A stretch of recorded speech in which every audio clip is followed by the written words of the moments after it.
USA all the way, all day. The U.S. gold medal again. I mean, you miss a day, you miss a lot. The chase is on. Here is the updated medal count. Sunday was a good day for Team USA in Tokyo. 13 medals in total, 4 gold, 6 silver, 3 bronze. So the most medals won in a single day for Team USA at these games so far. We just had it. Gives them a lead overall, 60 medals for them, 53 for China. All right, let's go back in time right now. On September 18th, 1993, the IOC announced that women's soccer would be added to the Olympic program for the 1996 Atlanta Games. Now, Tokyo marks the 7th time that women's soccer is in the Olympics. In this country, women's soccer gained so much popularity because of the 1996 Olympics. For more, let's look at a snippet now of the Peacock original documentary, The 96 Effect. I remember during that time of contract negotiations, we were getting advised by a lawyer at the time, and we decided, okay, that current group was going to sit out and boycott this camp. The standoff happened, and so when I got called into camp and I knew that the group wasn't going, I immediately called Julie. Brandy had been cut and was trying to work her way back in. Shannon had been on the bubble, was trying to work her way in. Go back, go back! My phone rang, and it was U.S. Soccer saying they needed a second group of players to go down to a tournament in Brazil, basically a scrub team. Having been in and out of the program since '93, I had nothing but respect and love for these women, and so while this was my opportunity, I didn't want to counter and take away from what they were trying to do. So I remember I talked to Foudy, and I just said, Jules, I don't know what to do. If you tell me you need us to stand in solidarity, I won't get on that plane. And Foudy being Foudy, it still gives me the chills. She said, Matt, get your butt on that plane. We need you. Julie didn't even hesitate. She said, you gotta go. You gotta go, and you gotta be your best and make the team. There was this incredible loyalty to the cause and what we were doing, but we needed the pool as strong as we could so that we could, pick the best 18 to go to the Olympics. The sacrifices that those players were about to make for the greater good was incredible. Who knows? If I had not gone, maybe I'd never make that team. Ultimately, it did get somewhat resolved. We signed a contract with bonuses for gold, silver, and bronze.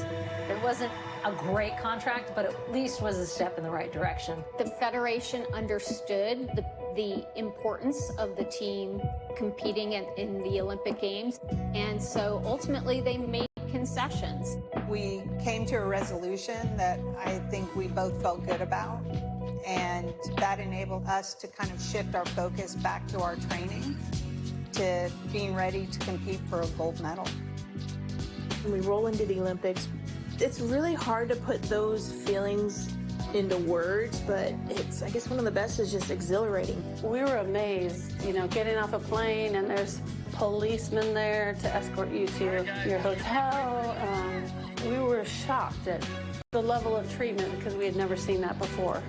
Before the Olympics, we were playing in front of maybe 5,000 people. We're playing in high school stadiums. To think about your mom and dad bringing their lawn chair and sitting on the sideline with 12 other parents, to now being in stadiums that were jam-packed, and this is the Olympic Games. We went into that Olympics with the mindset, understand these crowds and this attention is going to be great, the pressure is going to be big, but wrap your arms around that because you're ready for it. We were the team to beat because we had captured the ability to wrangle the emotional, mental side of sport. It's the thing that makes good teams great. I think that's what made us this unstoppable force come 1996.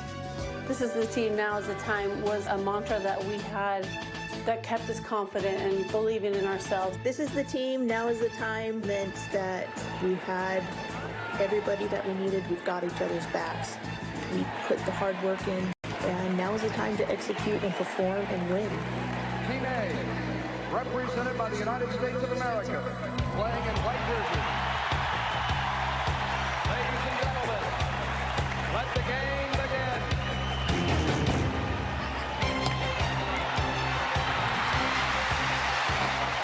such a condensed tournament, so there wasn't really a great margin for error. You had to be almost perfect every single game.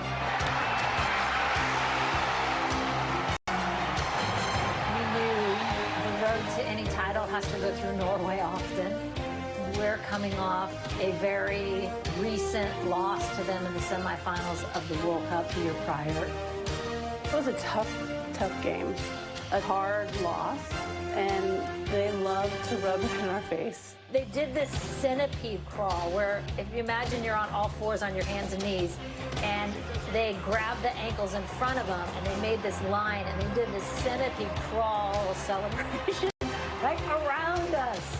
It was such a gut-wrenching, heart-tearing, crushing thing to watch, but I made myself watch that intentionally so that I could sear that image in my head because I wanted to be able to use that intensity, the feeling of anger and hurt to my advantage. It's still raw. That picture hung over our locker room in terms of every time we'd go out, we'd kind of tap it for, okay, yep, we see you doing your damn centipede. We're going to have another chance. So when we got an opportunity to play them again in the semifinal, it was served up so perfectly for us to make amends and to right that wrong. There was a little extra excitement in that locker room on top of the fact that we're in the semifinals of the first Olympic Games. It was a lot on the line. Wearing the red jerseys, Norway. And Foudy always said it's a bad day to be Norwegian. We knew it was going to be a fight, and they got on the score sheet first. But even down 1-0 at half, I just remember all the talk in the locker room was positive. We didn't feel we were down 1-0. It was, we're getting it. No problem. We've got this. We're better than them, and we're going to show it in this next half.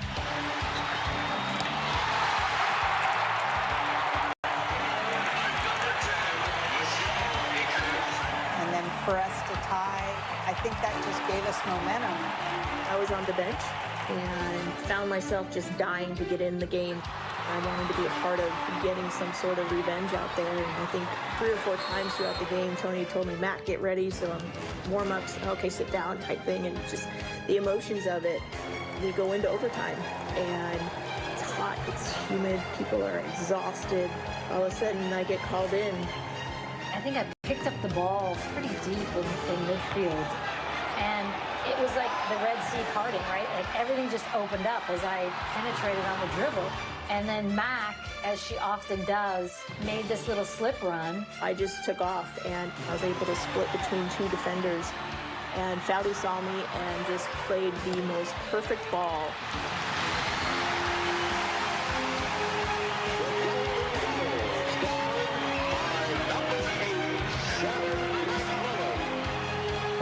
Score wins, and for Mac to do that, I was thrilled for her and for our team.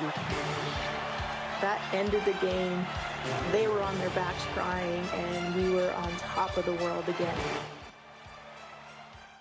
That is good. You can catch the entire documentary, The 96 Effect, over on Peacock. Relive all the best moments from the U.S. women's gold medal win in Atlanta, as well as many other unforgettable moments from those Atlanta games a quarter century ago. That was a quarter century ago? Hard to believe. Kat Osterman, the veteran Olympic softball pitcher, we saw a lot of her at these Tokyo games, tweeted this a few hours ago: nap time. The U.S. women's soccer team is on soon. Kat? Well, I hope you had a good cat nap. Oh, that was bad. Even for us, that was bad. We are counting down to kickoff. 18 minutes away, Team USA arriving. Elimination game. Winner goes to the gold medal game. U.S., Canada, more from Japan coming up.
Good luck, Mom.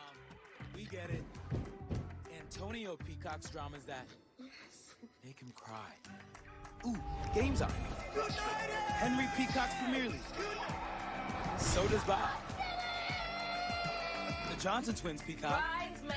The Smiths Peacock, the Boss Baby, family business. With their baby. The Robinson family Peacocks, Harry Potter. I like your glasses. Jill, Joe, and John Peacock, WWE.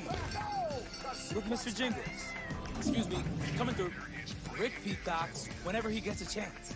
Sandra Peacock's a medical drama, a crime drama, then a drama drama. Matt and Julie Peacock, The Office. Every single night. Peacock how you want it. We just want to win everything. The expectations are to win. Seems pretty simple, but every single team plays their best against us. We don't feel as if we've succeeded unless we come home as champions. It's gold or bust now. All right, now the U.S. women's national team may have played poorly at times here in Tokyo, but their experience and savvy have allowed them to get to the semifinals, get to this game we're going to see today. So let's take a look, in case you missed any of it, how they got here. The road to the semifinals, a little bumpy. Definitely early on it was bumpy. Against Sweden, already down 2-0.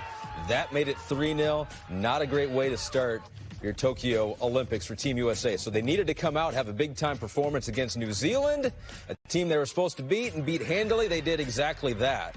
That and more. Rose Lavelle makes it 1-0, and they were just getting started in this game. Later in the first half, Julie Ertz to Lindsey Horan makes it 2-0. This is the good feeling. Let's get the good vibes going for Team USA. Kristen Press, 4-1. They could have stopped right there. They could have stopped at any time. They chose not to do that. Alex Morgan, 5-1. They would add another. This one would end 6-1. So, feeling better, feeling good. It brought them to this game against Australia where they needed a win or a draw to get on to the next knockout phase. Almost had a goal early on, Alex Morgan. That shot is saved. So they were looking for the win. They actually had a goal, or so we thought, in about the 30th minute. Morgan with a header, but hold on. We got VAR at these games. They actually called it on the field, too, offside. And then VAR said, you know what? Offside by a millimeter, or maybe 2. So no goal there. And from that point forward, really, Team USA and Australia, they were both content to play for the draw, which they did. And it got them both into the quarterfinals. Now they're both in the semifinals. So, brings us to the quarterfinals here. USA taking on the Netherlands. The team they beat, you remember, in the 2019 World Cup final. Got the goal there, took a 2-1 lead, but then Vivian Miedema. Long strike, nice kick. That tied it up. We're equal, we're level at 2-2. Game would go all the way to penalties. Miedema. Alyssa Nair in goal for the U.S. was outstanding. Had a crucial save in about the 80th minute of the game. And then when we got into these penalties, she stepped up. There's Alex Morgan making hers, and then there's Nair once again. So now they just needed Megan Rapinoe, step up, calm, cool, collected, accurate. And the pose. So Team USA getting by the Netherlands. Relief. They did not get that far to the semifinals back in Rio. It was a huge upset, so they've already done better there. Although a win in the semifinal would be another step in the right direction for Team USA. So here is the bracket. You may notice something about the final 4 teams remaining here. 3 of them were in the same group, so that was a very good group. You had Sweden, the U.S., Australia, all were in Group G. Canada finished second in Group E. It's now time for the starting 11, brought to you by AT&T 5G. So starting lineup here, this has been a topic of conversation throughout this tournament. Veterans off the bench, do you start them? What do you do here? Well, you see what they have elected to do for this semifinal game. Now, Megan Rapinoe, who did score that winning penalty kick you saw in the quarterfinal, is available as a substitute. So strategy for Team USA as the veterans will be fresh for the end of the game, perhaps. That's today's starting 11, brought to you by AT&T 5G. Fast, reliable, and secure. All right, so we are inching closer to kickoff at Kashima Stadium. Marissa Pilla is there with more on this Team USA. One of the U.S.'s biggest strengths has always been their depth, and that depth was on full display Friday night as forward Lynn Williams made her first career Olympic start. And in that start, she also recorded her first career Olympic goal and assist. Head coach Vlatko Andonovski said Williams executed the game plan perfectly. Not only does she provide pace and intelligence in the attack, but she is relentless on defense, which makes her a perfect addition to today's starting lineup as well. Andonovski used to coach against Williams in the NWSL and said she was a nightmare to prepare for. But now that nightmare has become a huge asset for Team USA. All right, thank you, Marissa. So Megan Rapinoe, one of 6 players on the squad that was part of that 2012 Olympic team that did win gold. It also defeated Canada in the semifinals that year. Sound familiar? That's what they need to do again. And there she is on the pitch as we speak. About 11 minutes to kickoff of this one. Team USA versus Canada. The winner has a chance for gold.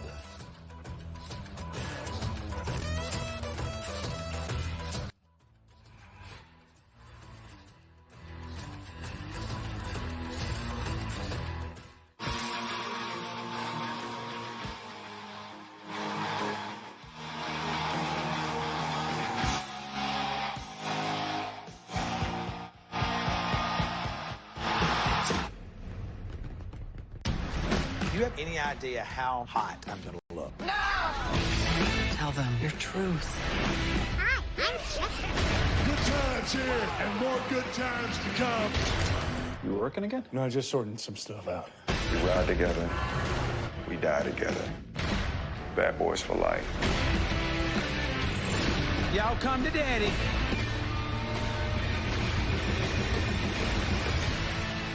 You guys, this is really nice. Yeah.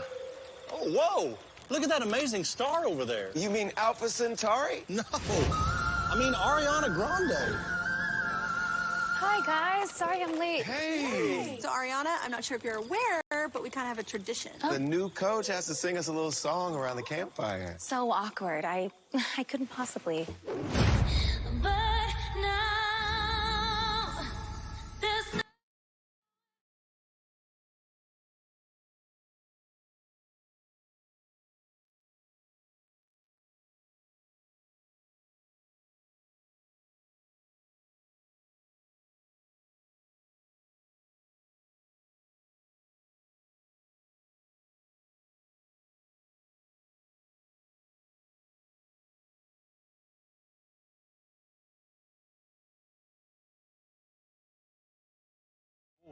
On NBC. Getting you set for USA versus Canada. Kashima Stadium is where they're playing it. That's about 50 miles northeast of Tokyo. U.S. women's team, they won 3 straight gold medals from 2004 to 2012. Failed to win it in Rio for the first time in Olympic history, failing to get to that gold medal game. Arlo White, Julie Foudy, Andres Cantor with more. Well, the big day has finally arrived. A rematch of one of the greatest games ever played in Olympic soccer history. Old Trafford 2012, the US won 4-3 against Canada to reach the gold medal game after Alex Morgan's 123rd minute.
Semi-final against an old rival.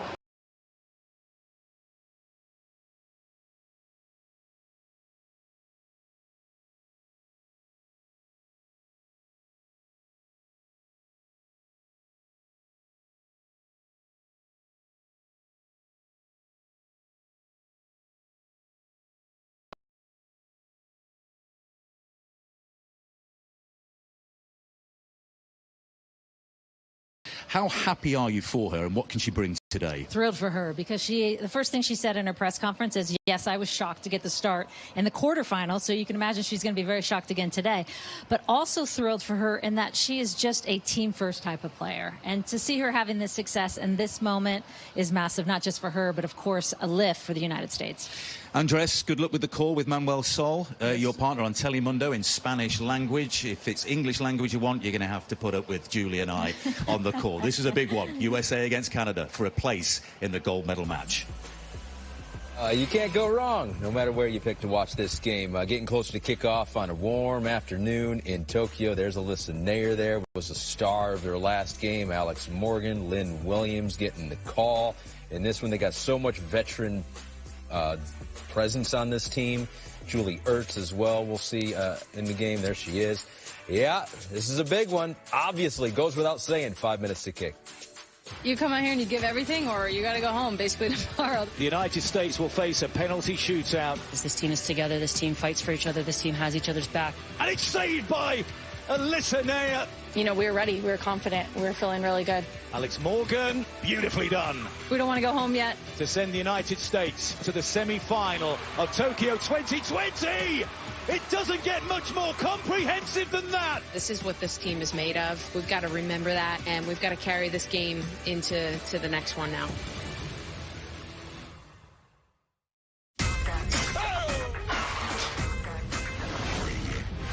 I love you, but I have to do this. Just incredible.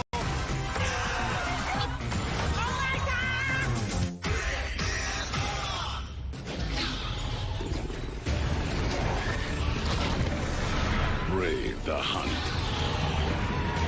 on a new species of coaster. Jurassic World Velocicoaster, the apex predator of coasters. Only at Universal Orlando Resort. For a limited time, save 30% on a 4-day, 4-night vacation package. Restrictions apply.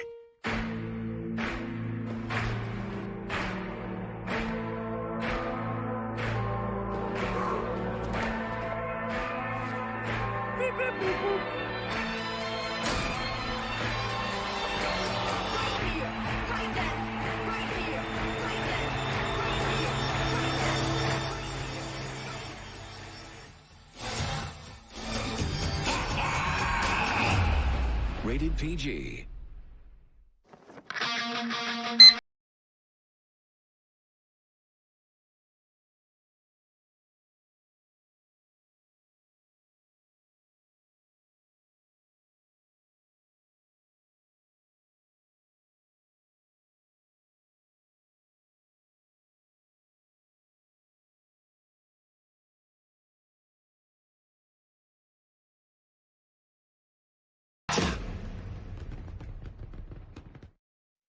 We still haven't really scratched the surface. We're just starting to kind of build that momentum. Crunch time for the United States. Sensational volley. She has an assist. Now she has a goal. Right before penalties started, what was the message? Put away your penalty. Move on. Alex Morgan, beautifully done. Alyssa, player of the game, man. Saved by Nair. Absolutely sensational. This is what this team is made of. We've got to remember that, and we've got to carry this game into the next one now. The USA hold their nerve. Oh, high expectations for the U.S. women's national team. Still, if you listen to Vegas, still a slight gold medal favorite, but they're going to need 90 good minutes against Canada. Let's send it out now to Arlo White, Julie Foudy, calling the game from Kashima Stadium. Today's game is brought to you with limited commercial interruption by Visa, a network working for everyone. Hello to all across the United States from Kashima, 62 miles to the northeast of Tokyo. The Pacific Ocean is just about visible through the mist surrounding the Kashima Stadium. Temperatures 84 degrees, and it's close and clammy. Humidity a short while ago, 85%. Tough conditions for all these players today. With all due respect to Kashima, neither the USA nor Canada want to be back here on Thursday, because this is the venue for the bronze medal.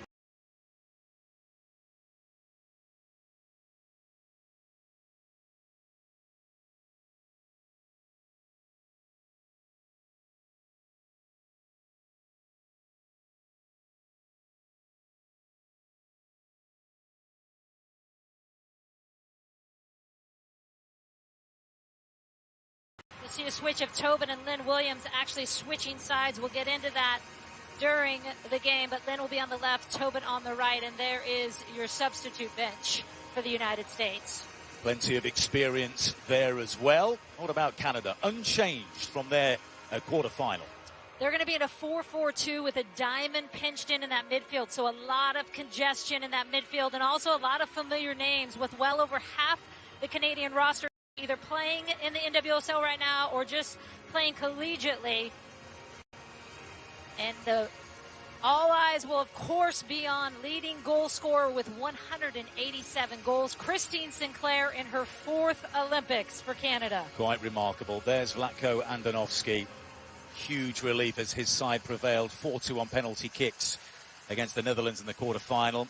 Bev Priestman is from England, from the northeast of England, in Newcastle. She only took the job in October. We are ready.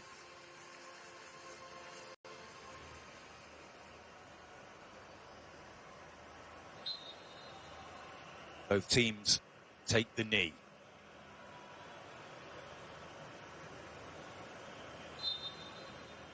Well, the last time these two rivals met in an Olympic semi-final, there were epic happenings at Old Trafford's Theatre of Dreams in Manchester.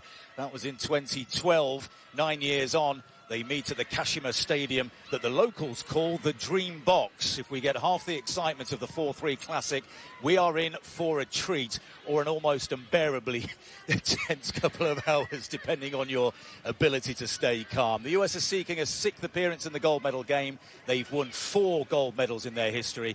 Canada, they say they want to change the colour of their medal after taking bronze in both 2012 and 2016. It's a day for cool nerves, Julie Foudy, huge hearts, and the big game mentality that has served the US so well down the years. Yeah, and it's been misty today. Early attack here for the United States. The ball played back to the Canadian goalkeeper, LaBay. About got it clear.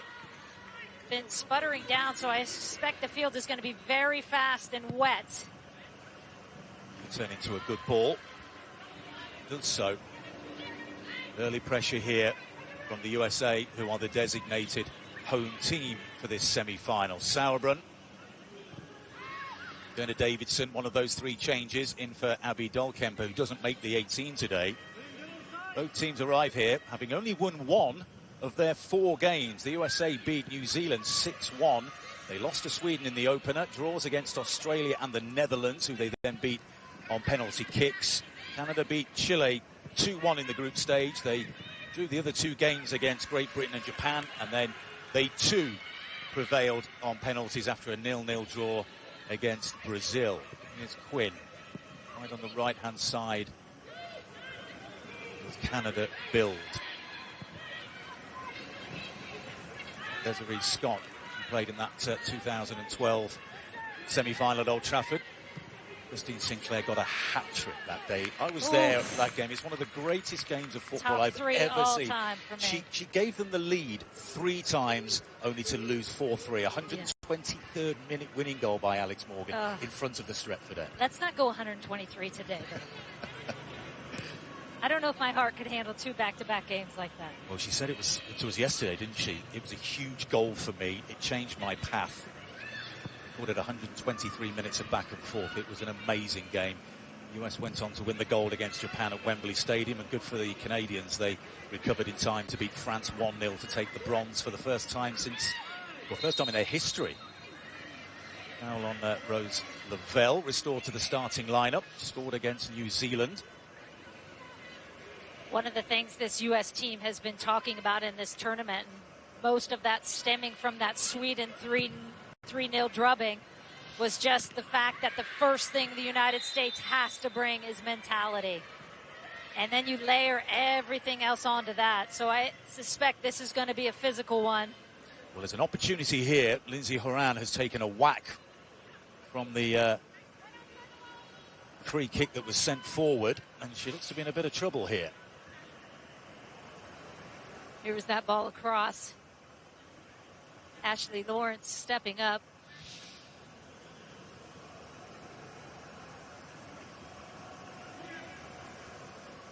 An early concern for Vlatko Andonovski, who said about the Netherlands game, they started well.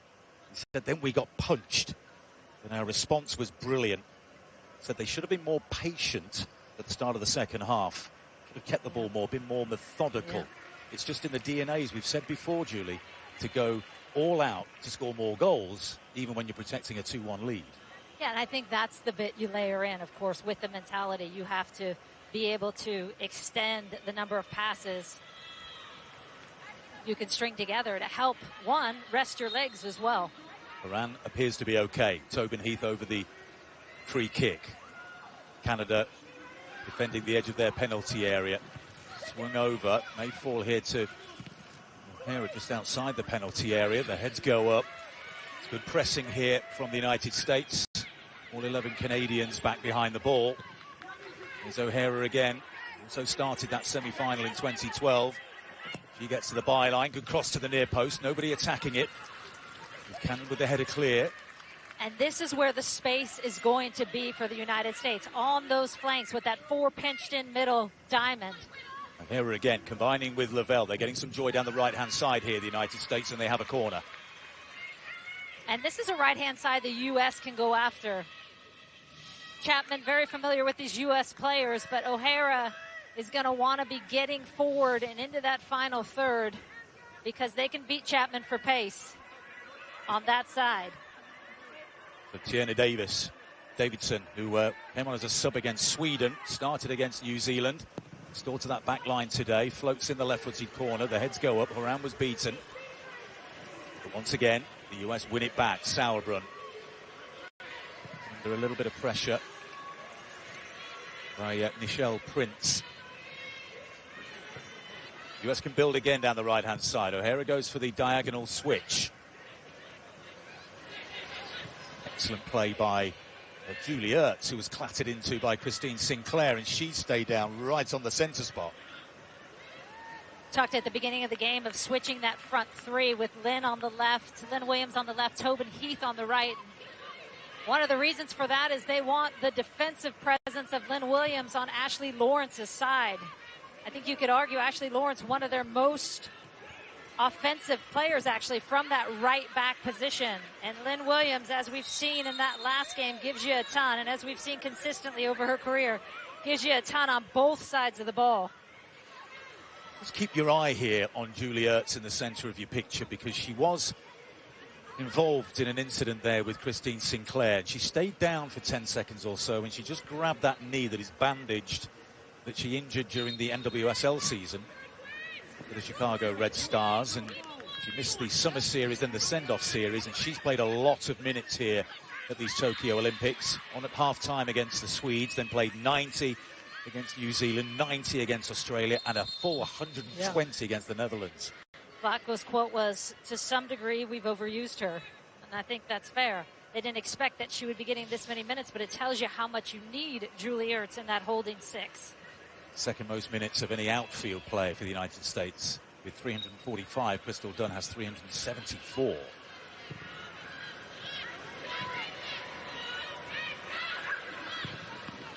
Vanessa Gilles. Lawrence. Good pressing again by the United States. Almost win the ball back. Quinn just gets there ahead of Rose Lavelle. Challenged by Horan. Forward by Lavelle. It's on its way towards Alex Morgan. And that's another corner.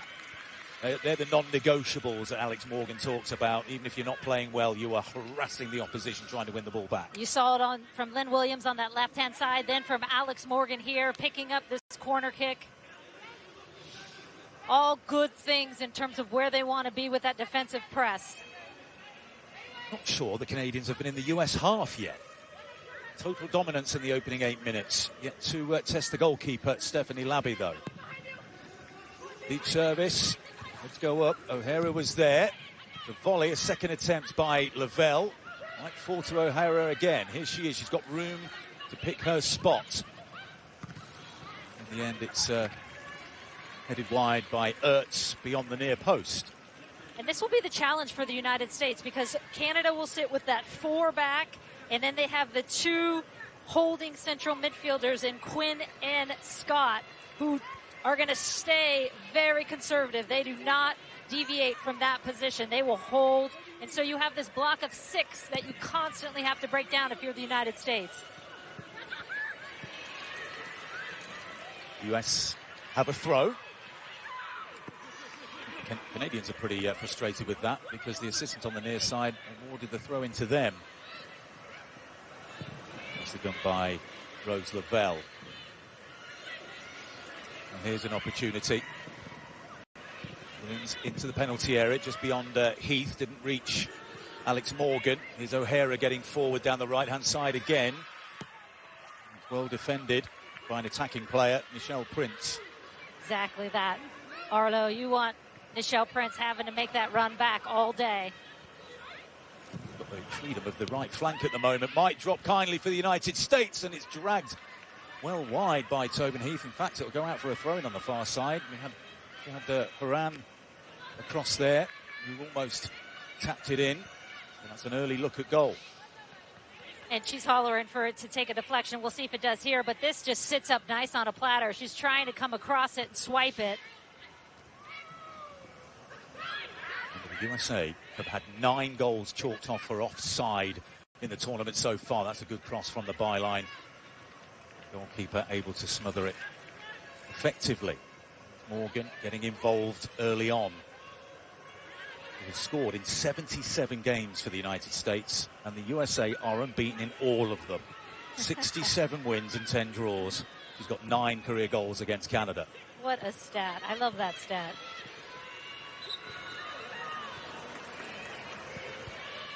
When he's fouled. So there's Bev Priestman from Consett, a former steel-making town near Newcastle in the northeast of England. The same town as John Herdman, now coach of the Canadian men's team, formerly of the women's team. It's a blue-collar, hard-working town.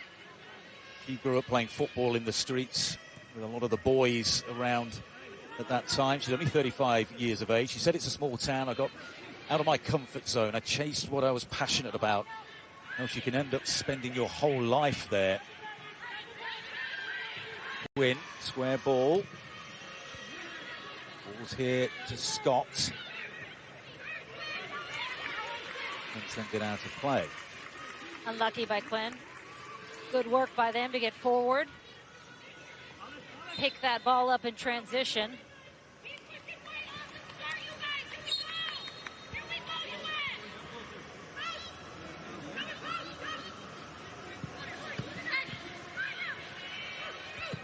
Lavelle. Looking for Williams. Canada just need to see a bit of the ball at the moment. Becky. Puts it away. Julie Ertz finds Crystal Dunn. Decent looking ball down the line, but just behind Lynn Williams, who had a dream of a quarter-final. She was originally, Julie, named as an alternate in the outside of the 18 squad, and then the rules were changed to allow 22 players. Thank goodness, by the way, because it's a tough ask to get through this competition with 18 players. We're sweating 20 pounds off just standing here. Imagine if you had to play 5 matches in 13 days. No, it's a tremendous story for Lynn Williams, and didn't make the 2019 World Cup team. Fans in the United States have seen her work her magic for many years in the NWSL, second leading scorer all time in NWSL, and tremendous for her to get the start. She actually said after that game, that quarterfinal, she was shocked when she heard she was starting, and she kind of giggled and said, also very happy. She'd only played 12 minutes as a substitute in the rather drab draw against Australia here in the final group game. And she provided an assist for Sam Mewis to equalise at 1-1, then scored herself to go 2-1 up. The final score, of course, 2-2. And the US were quite magnificent in the shootout. 2 saves from Alyssa Neyer to add to her save of Martin's penalty in the 81st minute in regulation. And all 4 penalty kicks were slotted in beautifully, including Rapinoe for the winner. Canada's first attack comes to nothing. Here is Alyssa Neyer, who made a mistake on her own admission when we spoke to her yesterday. She allowed the Miedemar shot from distance to just squirm out of her grasp and go into the corner of the net. She said a few years ago that sort of mistake would have crushed her. But she now knows how to put it behind her. As Ted Lasso, you quoted him in the last game. She was a goldfish. She had a short-term memory. She got over it, and she was brilliant after that. Yeah, she said I would have been gone from that game. Played it through. It's a good challenge by Sauerbrunn, and it had to be right on the edge of the penalty area on Michelle Prince. She was peering around at the referee, feeling that she might have been fouled, almost given away in a dangerous position. But then Tobin Heath wins it back for the United States. Ball through. Mistake is made. Tied it up by Buchanan before Alex Morgan could run in on goal. And as Canada tries to grow into this game a little bit, you're going to see part of that success is going to come in the form of Jessie Fleming and Christine Sinclair, those 2 high attacking midfielders. Tobin Heath picked the outside of the boot to Lavelle.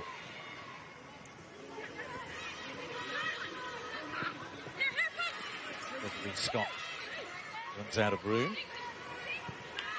Said yesterday in the press conference, we all remember 2012 because for the Canadians, they feel they were robbed because of a couple of refereeing decisions towards the end of the games. Oh yeah, Desiree Scott was like, oh, we remember. She says we're completely different now, we're an attacking team. The mantra is they want to change the colour of the medal, Julie, don't they, from bronze to either silver or gold, preferably gold.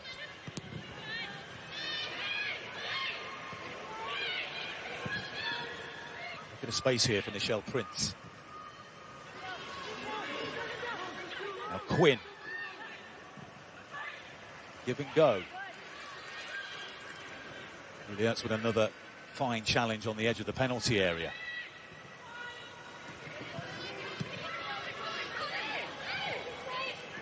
Becky. Back to Buchanan. Better from Canada. Sinclair. World record goal scorer in international football. Low cross, it's a good one. It's very well defended at that near post. Jenna Davidson prevented the cross going any further, and a tap in 2 or 3 yards out. First, the good challenge by Becky Sauerbrunn on Prince. And then Canada again finding a little bit more of the ball. U.S. dropping defensively. Michelle Prince played the 2019 World Cup with a torn meniscus. She had surgery after the tournament and was out for 5 months. The Houston Dash in NWSL. Corner kick on the Canada right. In the near post, Alex Morgan, whose only marks there, gets it clear. Lawrence. Full zone. They put 4 across that 6, 1 on the near post, 3 again zoning. Actually, Rose Lavelle is the only player man marking. Gilles.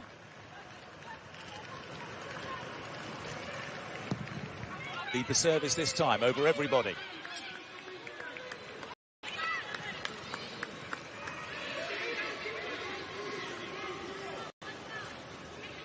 It's the third meeting, as I mentioned earlier, in Olympic knockout rounds between these sides, and the previous 2 did go to extra time. The 2008 quarter-final, the US prevailed 2-1 in Shanghai, went on to take the gold.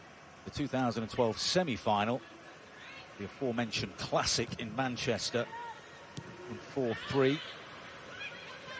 The last meeting was in February in Orlando in the She Believes Cup. The US won 1-0, a relatively late Rose Lavelle goal. And there collects that through ball cleanly. And that is where Canada wants to be picking up those balls. Sinclair battling in midfield, Jessie Fleming getting on the ball. When those two are creating for Canada, good things happen, because that's when they can find Prince with that vertical threat.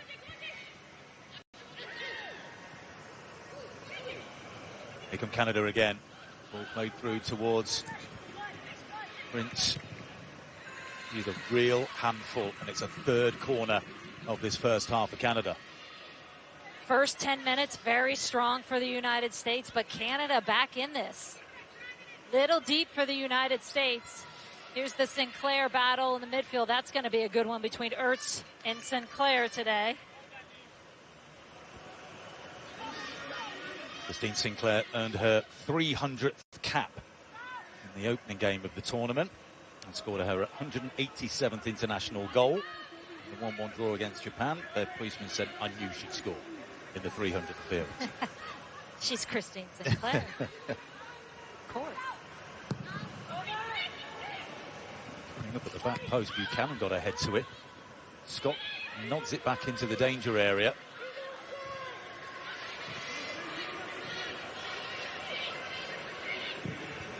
Two of the US players out of position at the moment, including Tiana Davidson, still from the corner kick.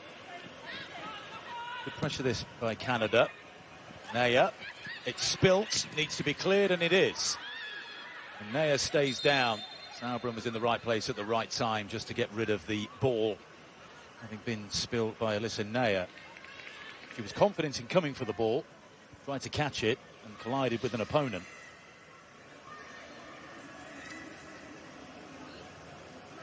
Oh, that view. We didn't see the actual collision there, did we? She made 7 saves, Alyssa Naya, against the Dutch, including that 81st minute penalty, then saved 2 in the shootout from Miedemar and Nouwen.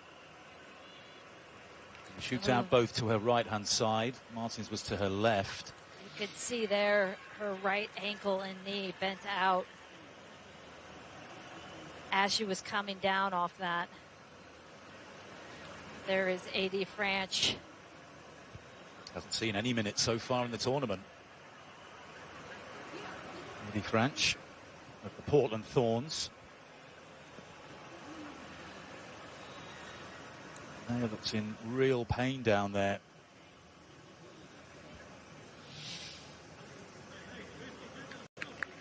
Just right side, right there. It's almost like she hyperextended it coming down. You can see the pain she's in. There's communication happening right now between the trainers and the bench. A.D. Franch is being warmed up down there. The gloves are going on. And this is concerning for the United States in these early stages. The first Olympic Games, A.D. Franch. Ratko Andonovski is just taking the opportunity for a brief pep talk for his side. Yeah, and this will be a good opportunity for the United States to reset, because right now that entire front line midfield too deep, and when you get sucked in too deep, Canada has the freedom to start coming at you. So I think they've got to, when they clear the ball, they've got to get everyone out, pressing up. Naya is still down in that 6-yard box. This could be a huge moment for A.D. Franch.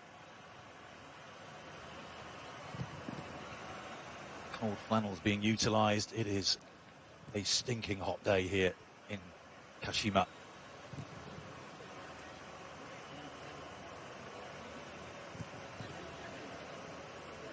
Naya was the backup to Hope Solo at the 2015 World Cup and the 2016 Rio Olympics. And then she took the starting job. She started all 7 games in the victorious 2019 World Cup campaign. She saved a late Steph Houghton penalty.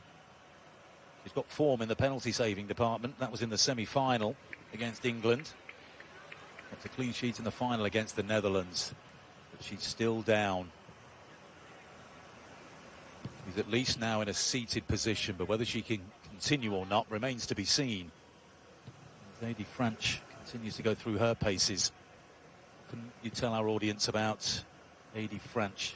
Should she come into the game here, Julie? Well, what's interesting is Zadie French hadn't been playing much with the United States due to injury, but when she got back into form, Jane Campbell had largely been the backup, who's part of that not rostered 4. She's part of the group that's here, but not rostered today. But Jane Campbell had been the backup, and Zadie French, when she showed in the NWSL through her form with the Thorns that she's back and playing well, then she was slotted in late to that roster spot and made that initial 18.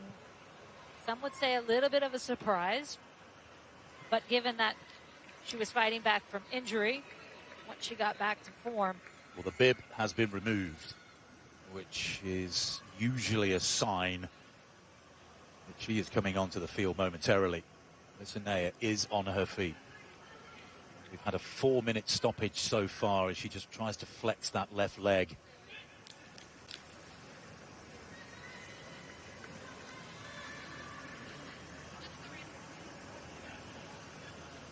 Worrying times, but the bib goes back on. So maybe, sorry, on the right leg.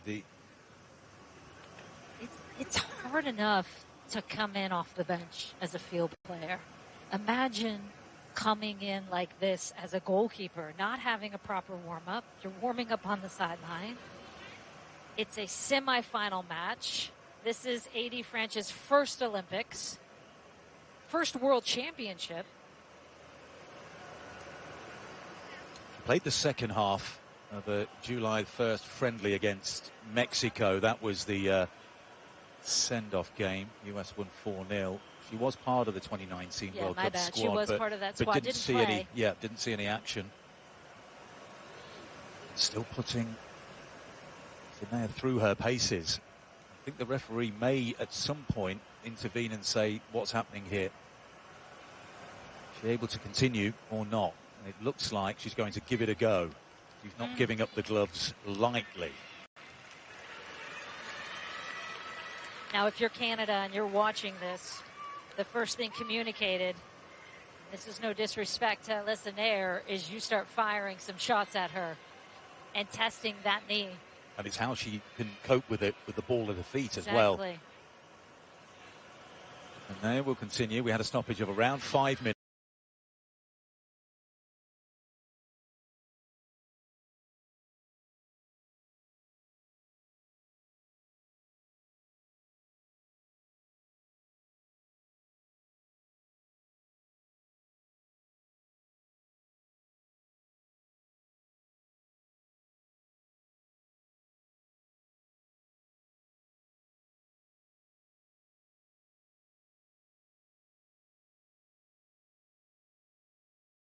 Janine Becky dropping back in here.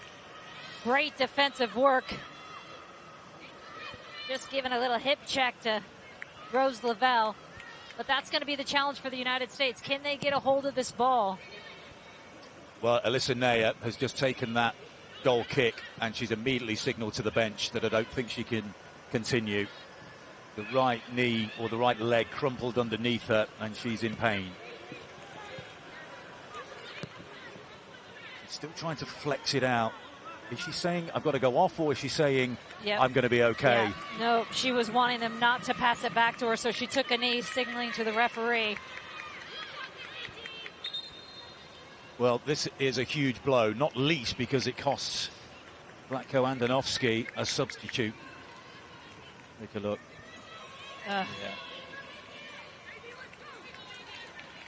Yep. She knows. Zadie French comes on and a disconsolate Lisanea will head to the locker room. A wonderful performance against the Netherlands in the quarter-final. She was on a high, and it's just sad to see. Yep. Hope her Olympic Games for 2020 here in 2021 isn't over.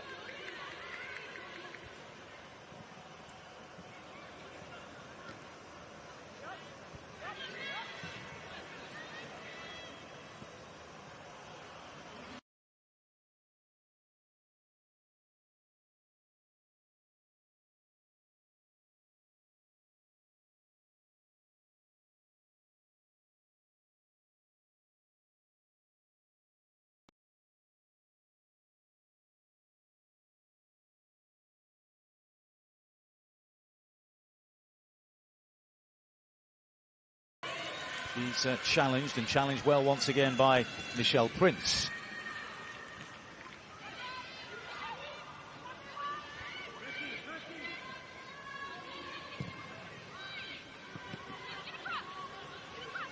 Sad sight down beneath us as Alisanea is in floods of tears just in front of the US bench.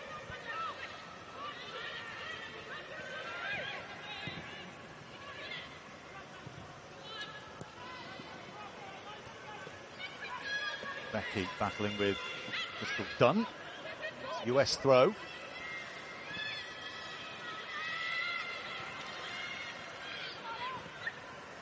It's kindly here for the US. Tobin Heath on the edge of the penalty area, shrugs off a couple of challenges. Buchanan gets crucial toe in. Just evades Rose Lavelle.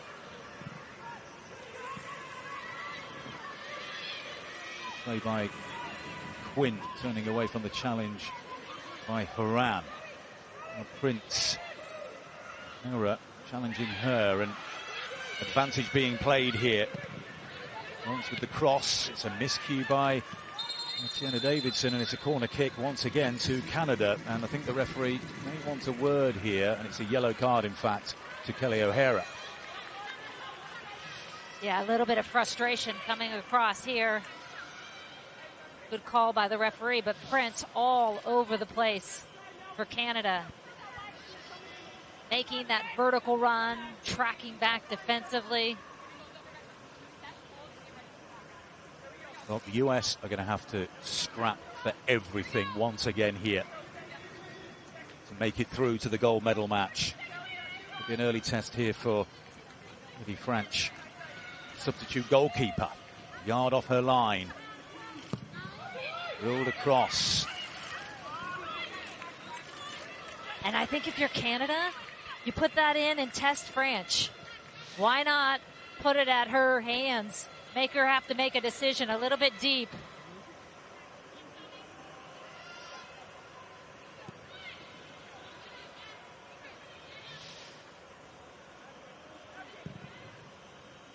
Davidson. O'Hara. What can these more technical, skillful players do, like Rose Lavelle? She couldn't bring that under control. She may get another opportunity. Now it's a Canada throw, but they haven't prized open that Canadian defence as yet. And we're in the 34th minute. Desiree Scott sitting in that 6, covering, giving cover. As soon as they break that first line, she's there. Here's Lawrence. Then Williams is back defending. Hasn't seen much of the ball at her feet yet. Scott. Becky. Fleming. And here is Chapman. Crossing to the near post. It was Fleming who, I think, allowed it to run. Now Quinn. Alex Morgan. They're going to have a run here at Gilles. Still Morgan. Weaving her way towards the penalty area. And then eventually Gilles catches up with her, watches the ball like a hawk. Takes it off the toes of Alex Morgan. Great defending by Gilles. 25-year-old didn't even start the first 2 games for Canada. He's come in that center back position for Zadorsky and been excellent. Actually scored the penalty kick that beat Brazil. What a tournament she's ending up having.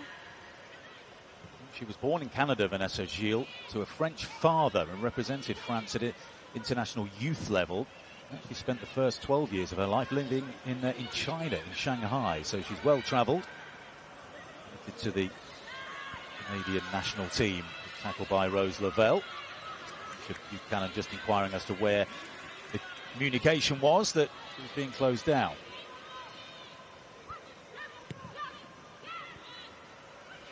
Common theme for the United States in this Olympics, Arlo. They just seem off, don't they? Just a step off with possession, step off with their press.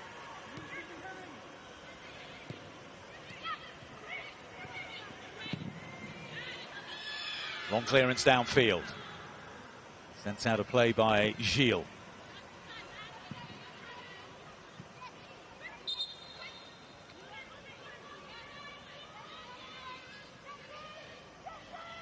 took over Priestman from Kenneth Heine Moller, Danish manager who went back to his home country to become one of the more prominent coaches at the Danish FA. He hasn't had a great deal of time to work with the side, but she says no team of mine will be outworked. That comes from a true blue-collar upbringing in Consett in the northeast of England. Win. Ball off O'Hara. And again. There's header. Nice to find Lavelle. Claire gets it down to Scott. And both Quinn and Scott doing a really good job of any time Kelly O'Hara is trying to get forward from that right side flank. Sliding over. Becky's done well there. And in the end, it's Davidson who recovered beautifully to slide in and concede the corner. Number 5 for Canada of this first half. Almost gets caught on that bounce. Tierna Davidson turned around.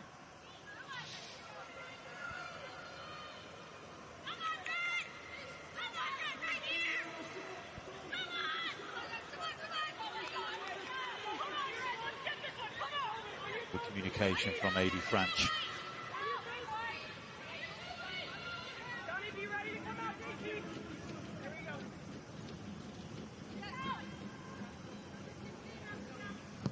Becky's corner kick.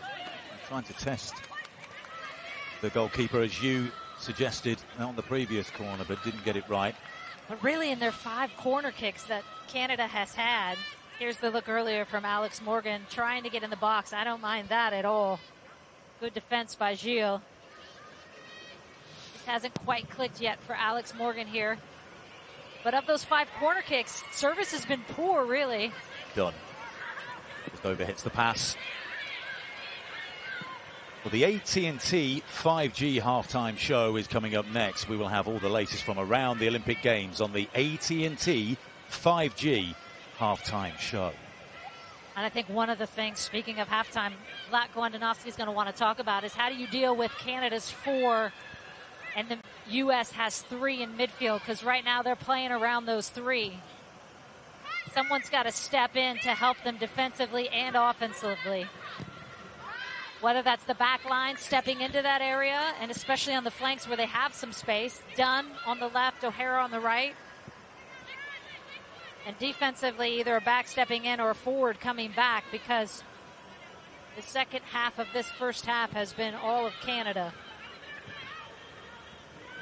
Well, it's a good press again by the United States, with a fairly untidy challenge on Crystal Dunn. No free kick given. Dunn continues, and she wins the US a corner. That's better. Third corner of the half for the United States.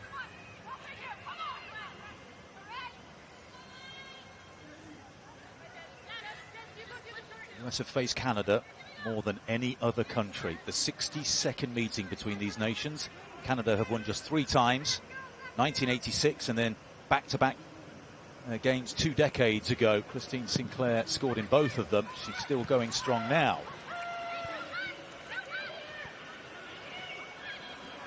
Sauerbrunn, and it goes to O'Hara.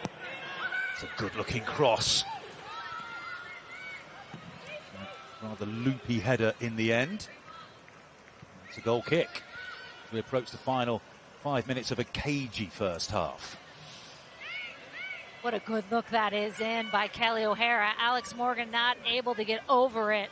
All her momentum taking her backwards. Our wait for a goal in Kashima continues, Julie. Here's switch flanks to the left-hand side. Back for Scott. She does well to find Lawrence, pointing where she wants the ball. Ball's here at the back post to Becky, who's trying to tee up Sinclair. Miscontrolled it, but retrieves it successfully. That was a loose by Chapman.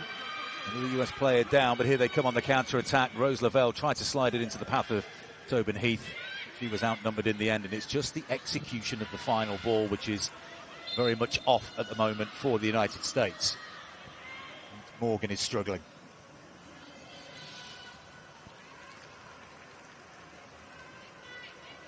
catches her on the shin. Quinn coming over that ball. Comes in a little bit high, but I don't think there's any malintent in that.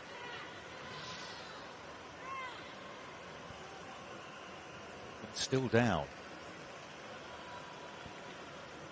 As Quinn came out last year as transgender, non-binary. So the pronouns that you may hear from us are they and them.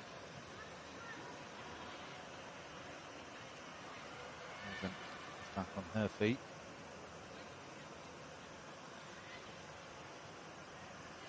I think if you're Canada going in at half, I imagine Bev Priestman saying, this is our game to have. We've had the momentum, but now they know you only get so many looks against the United States. 5 corner kicks, nothing really on goal. Have to be better with your choices.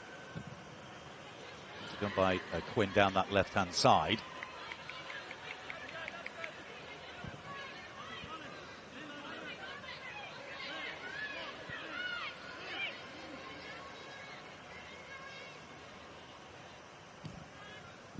Has the tension of a big game. At the moment, not quite the quality that you would expect. Crystal Dunn can change that, found by Rose Lavelle.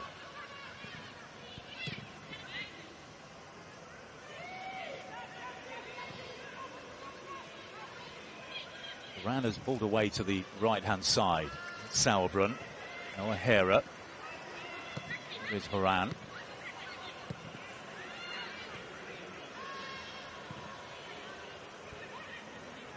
Sauerbrunn.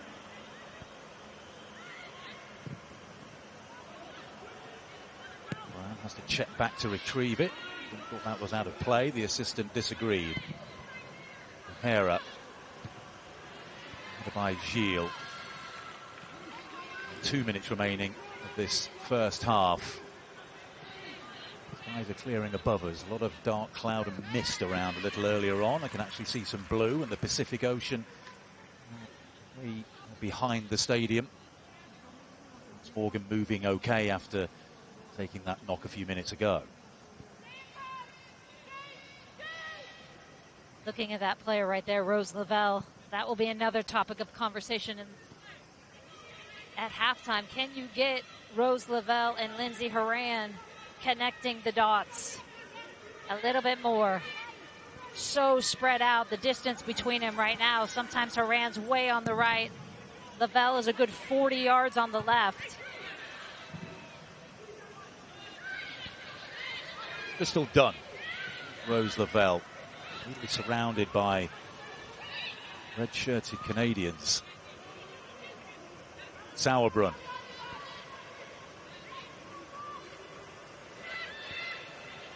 A positive run by her, but in the end, loses out to Nichelle Prince. With Franch just joining us, Alyssa Neyer off injured. She fell awkwardly, dealing with a cross. She was down for about 5 minutes. She tried to continue, but that leg just gave way and she took a goal kick. She had to make way here for Adi Franch in her first Olympic Games, playing her first minutes of the tournament.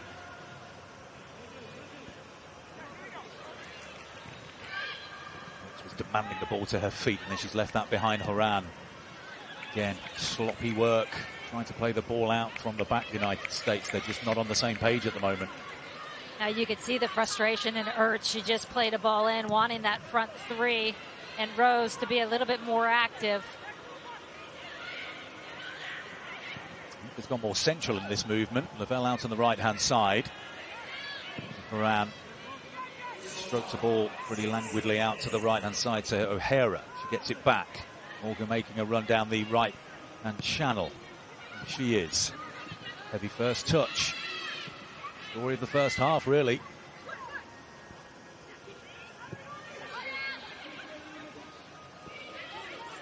Cannon's out of position here, the Canada centre-back, and the United States take advantage. No. It's Sauerbrunn. When you talk with all the players as well, the one thing they do and are fully aware of. Ooh, good tackle by Christine Sinclair. She's not going to be pleased with that one. knows that that was on too, going the other way. Just catches her leg though at the end. I think that is a good call. The referee is Katerina Monzul, 40 years old, from Ukraine, who was in charge of the 2015 World Cup final. USA 5, Japan 2. Memorable day that was. We talked to Alex Morgan yesterday. She said, just haven't had a complete game yet, have we? Haven't been able. We've had moments, but we haven't been able to string it together. They're very well aware of that.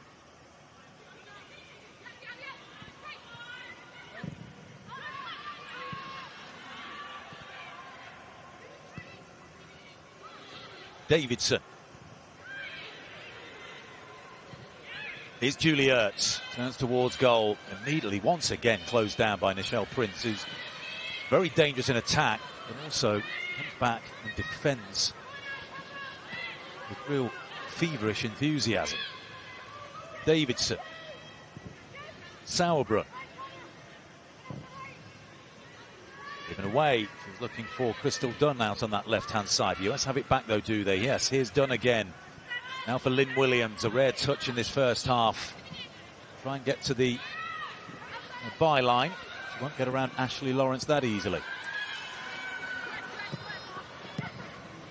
US have it back. Williams. Shot is deflected. It won't fall for O'Hara. Chapman about gets it clear. Crystal Dunn picks up the loose ball. Here's Tobin Heath. And it goes to Horan. Back to Heath. Rose Lavelle in a good position. Here she is.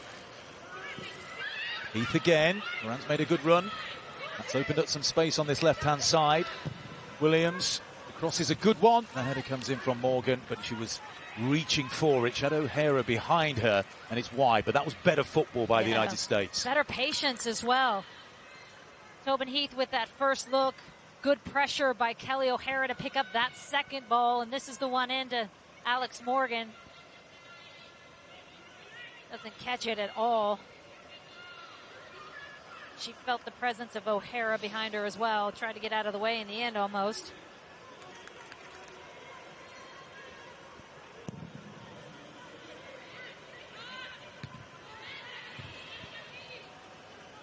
Halfway through the 6 minutes of stoppage time added on here.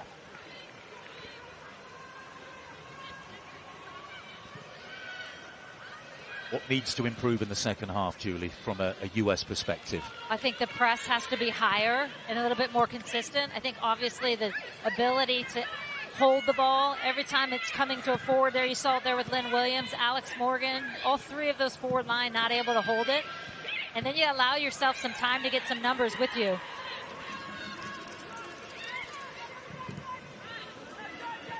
When repelled by Ertz, kept in play by O'Hara. Here's Julie Ertz again. Lindsay Horan is in quite a bit of space in the centre circle, but she just didn't have the angle to play the square ball to her. Ertz again, more methodical, which would be pleasing for Vlatko Andonovski. He's quite keen on that word. It's just come off Buchanan last. It's another corner, I think. Yes.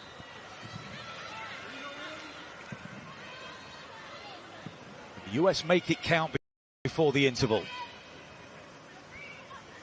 Fourth corner of the half.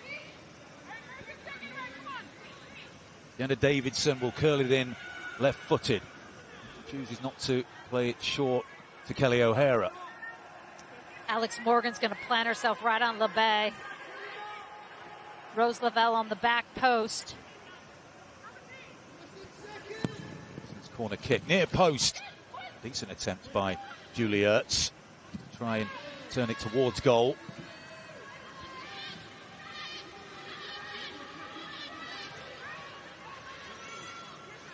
Becky Sauerbrunn.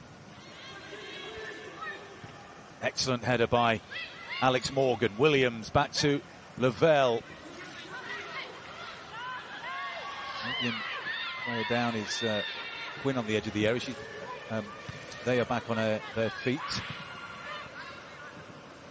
Behind harmlessly. No, it's not. Yes, it is a goal kick. The referee has overruled the assistant.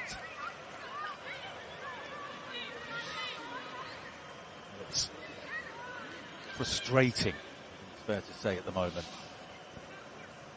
Involved in that challenge with Lindsey Horan.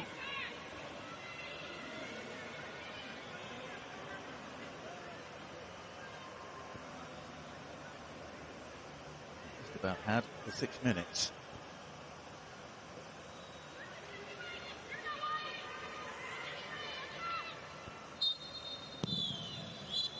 Exactly easy on the eye. Goalless at half-time. Not a great deal to report, except the sad news that Alyssa Neyer, who was so superb against the Netherlands in the quarter-final, was subbed off injured. Both teams with a lot to do here in Kashima to make that gold medal game. Half-time, United States 0, Canada 0. Stay with us.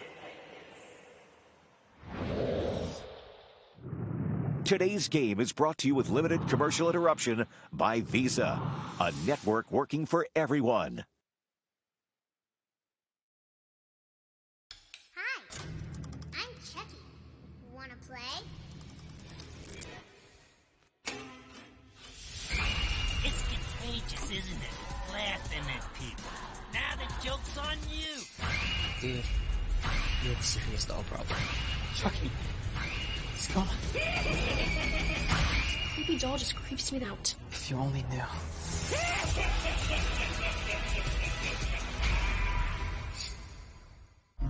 You were literally living the dream.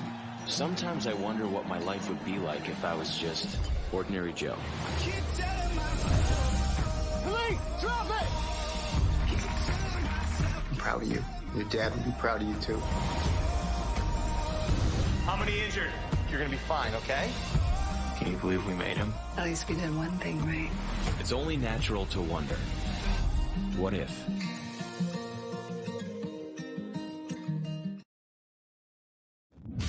Today's halftime show is brought to you by AT&T 5G.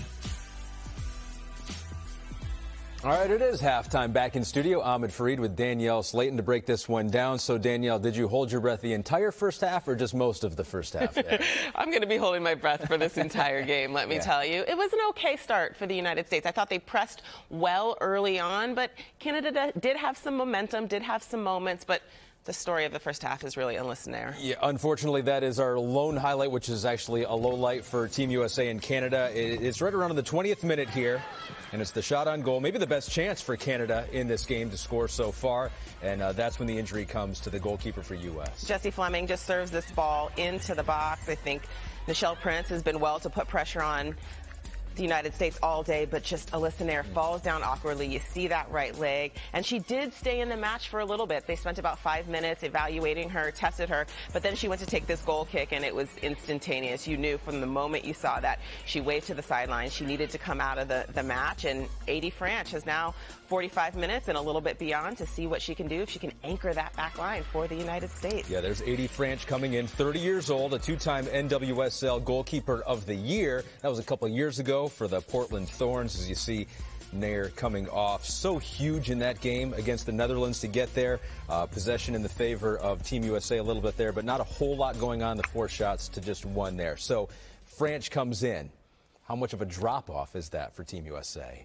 It's not a huge drop-off. It's more adversity. And the United States has faced adversity throughout the course of this tournament. Adie Franch, she is solid in goal. She's had a ton of experience at the club level. But the reality is when you're a backup goalkeeper, you don't get a lot of consistent minutes at the national team level. So it's about training. It's about what she's doing behind the scenes. We don't get to see a lot of that, especially during these COVID times. But she is certainly capable. And I know the United States is going to be confident with her back in goal, albeit frustrated because Alyssa Neyer has been dominant this tournament. So many veteran leaders on this team. Who has stepped up in your eyes in this first half so far for the Americans?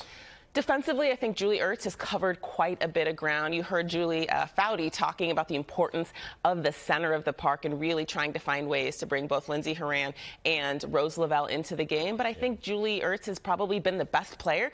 The reality, though, I mean, we don't have a lot of highlights, 0 shots on goal. So the United States is going to have some of those key players step up on attack. You're looking to Tobin Heath, Alex Morgan, and then defensively, I think Becky Sauerbrunn is going to be key, particularly getting in the ear of Adie Edie Franch because she's got to have some confidence on that back line. All right, so how worried would you be if you're the Americans right now that the 38-year-old Christine Sinclair is going to find a gear in the second half here? How much are you focused on her? You're focused a little bit. I mean, she's the kind of player who can be quiet, who can drift, who can be not making an impact, and then all of a sudden, in a moment, she can change the game. She did that in 2012 against the United States. This game, the semifinal match, she scored 3 goals against the United States. The United States ultimately going on to win that game 4-3. So you have to be mindful of her. But quite frankly, I think Nichelle Prince has been the star of the show for Canada. She's gotten good pressure on the ball. She's been hovering in and around the goal. She's somebody to keep an eye on as well. All right, so the winner of this game is going to go on to the gold medal match and play either Sweden or Australia. Now, they can't look forward to that game. You said make sure you're not looking forward to a rematch with Sweden if you're Team USA, but we can. You're going to be calling that game with Mark Followell. What are you looking for in that one? Sweden, I think, is the favorite. They have been the dominant team throughout the course of this tournament, and you know the United States wants a rematch. They want a chance at redemption. But as you mentioned, the key is to stay in this moment. The key is to stay focused on the next 45 minutes because you don't get a chance at a gold medal. We don't know that Sweden's going to advance. I think they're the likely favorites, but you don't even get a sniff at Sweden or that gold medal unless you take care of business here today. We've already seen it for Team USA. Persevered through extra time against the Netherlands and penalty kicks, getting them to this game right here. Maybe it's going to have to happen again. Danielle Slayton, thanks for the time there and the insights on Team USA trying to get to another gold medal match. Didn't happen in Rio. They have the opportunity against Canada. Not a whole lot of opportunities on goal. We're going to have more in the second half coming up.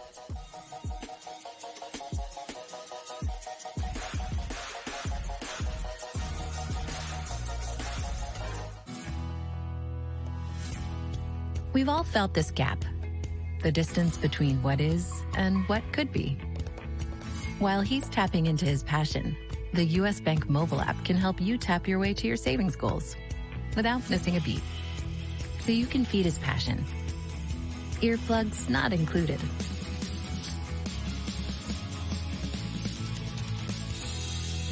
U.S. Bank. We'll get there together. Up against cars flying in the air. That's another level. That's cute. Now, get ready for this. Now, your fast family, let's get to work, comes home. Are you ready? If a Ninja Turtle pop out on me, I'm out. Whole squad ready. Not here to drive in. Are you ready? Home sweet home. Whole squad ready. Rated PG-13. On demand now.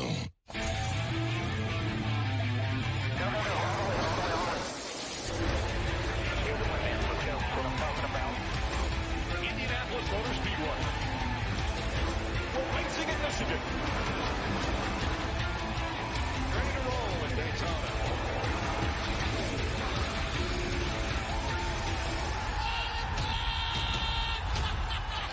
NASCAR returns to Watkins Glen next Sunday on NBCSN. So coming up tonight on NBC in primetime, more live events. Some medals will be handed out in track and field. We'll have live beach volleyball as well. The A-team, Alex and April in their quarterfinal matchup there. Also gymnastics, women's floor and diving, men's springboard semifinal. That's all coming up later tonight in primetime over on NBC. I was there that night.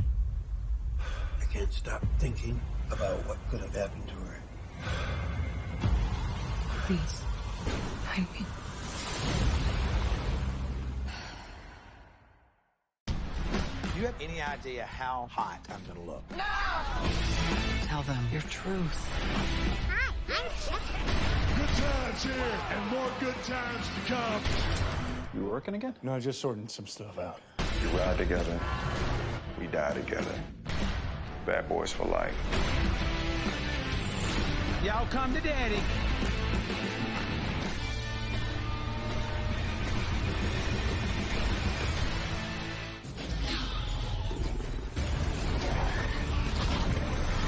Brave the hunt.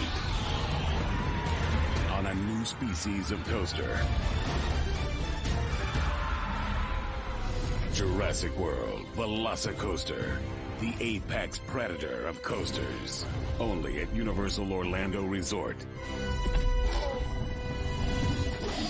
For a limited time, save 30% on a 4-day, 4-night vacation package. Restrictions apply.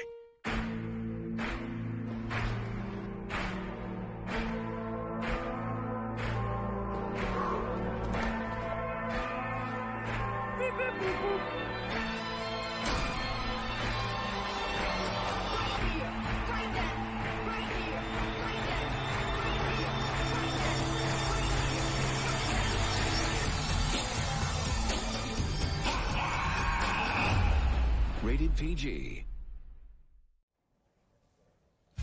Megan Rapinoe and Team USA getting set for the second half now. The Americans and Canadians have faced 2 times before in Olympic competition in women's soccer. Both those games went to extra time.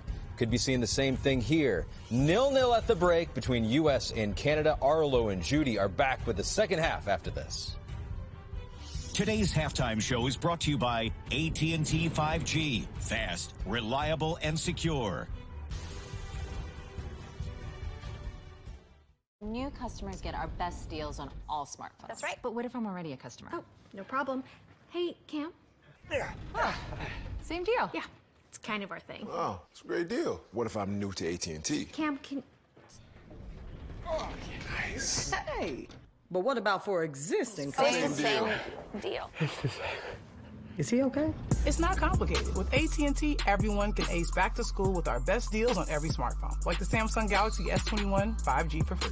I wanna spread that good love, 'cause love, love, love, love is all we need.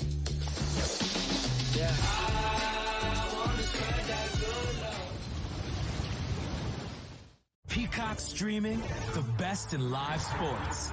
From the Ryder Cup to exclusive Premier League matches. This is what legends are born. And every week of Sunday Night Football. Unbelievable! Live takeoffs, send-offs, blast-offs, and NFL kickoff. And away we go. It's high-flying, jaw-dropping, edge-of-your-seat action. You can't not watch. Watch for free, upgrade for more at peacocktv.com. Your favorite characters from Illumination's The Secret Life of Pets are coming to life and off the leash at Universal Studios Hollywood. Look at all the puppies! Join Max, Duke, Gidget, and Snowball on a journey through the streets of New York City. Come unleash your inner pet. Now open at Universal Studios Hollywood. Well, it looks like that's your cue to leave. Today's game is brought to you with limited commercial interruption by Visa, a network working for everyone.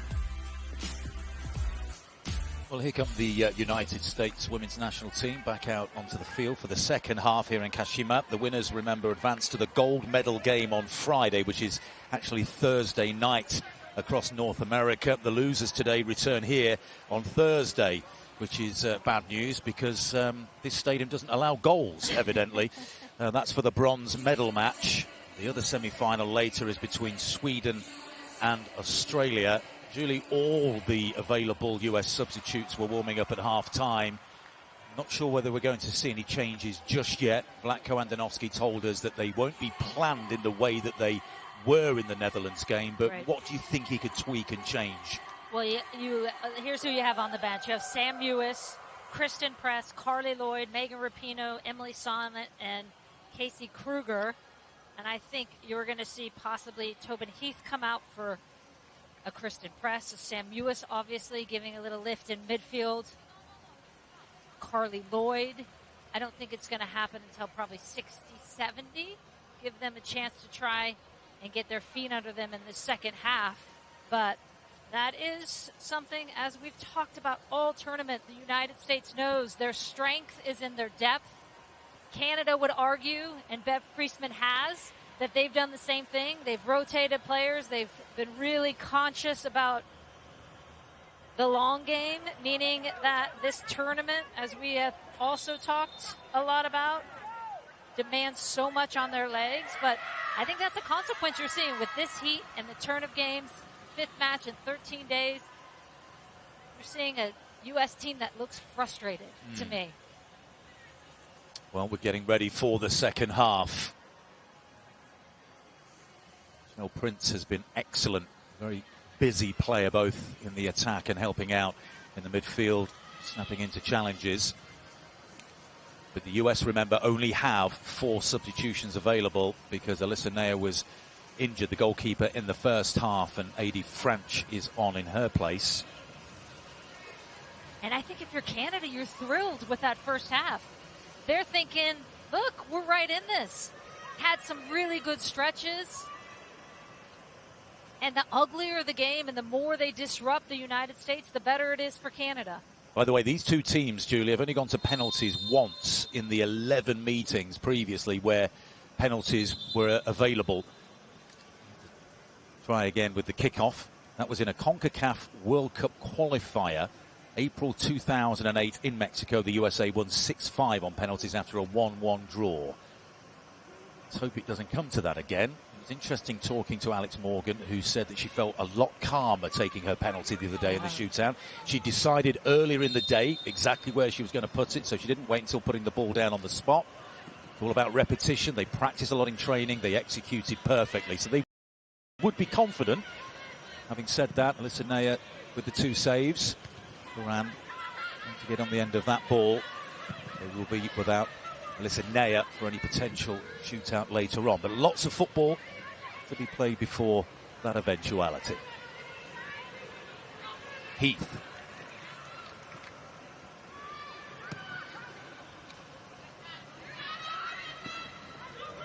Trying to shield the ball out of play. She does so successfully. Canada have a goal kick. Tobin Heath, who is struggling with her own injury problems that she suffered at Manchester United during her spell in the Women's Super League. It wasn't until the send-off games that she was proved fit. She starred in a couple of games against Mexico before the tournament started. Prince.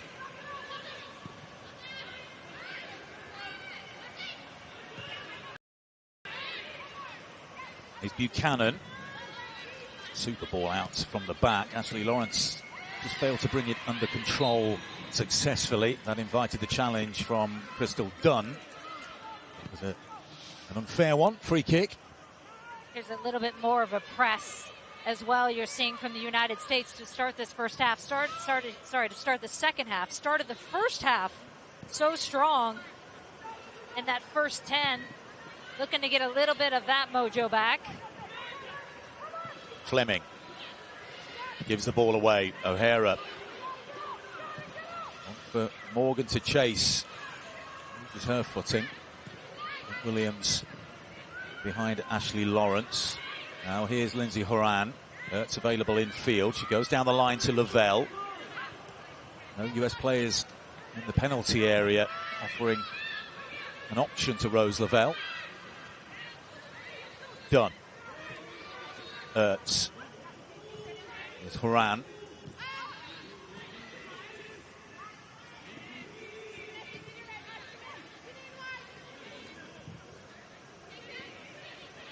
Sauerbrunn, the captain. And I think this is clearly one of the discussions at halftime. Patience, hold the ball, keep it, get numbers. Away by Davidson. Back by Tobin Heath. Good feet by the touchline. Here's Dunn. And it's ricocheted off Tobin Heath, who was trying to make a run and give an option to Crystal Dunn down the line.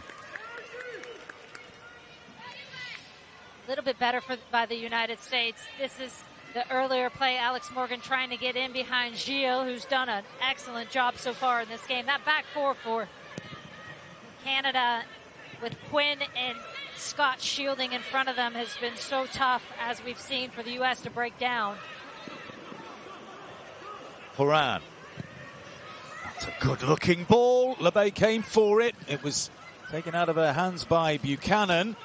Morgan trying to make something happen in the penalty area.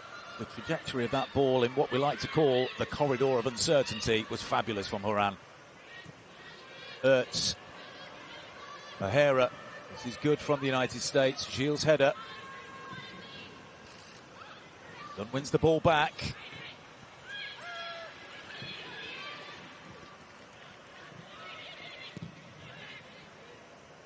High from Sauerbrunn. Balls here to Fleming. Now Quinn.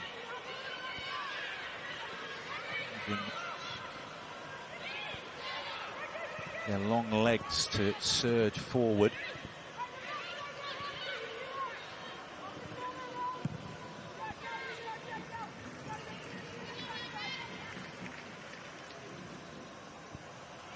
USA are not the youngest squad in the tournament by any stretch of the imagination, Julie. The average age of the squad is 29 compared to 27 for Canada.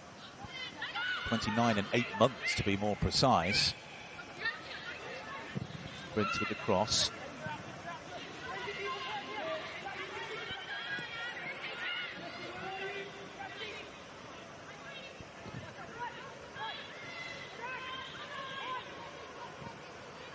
Horan.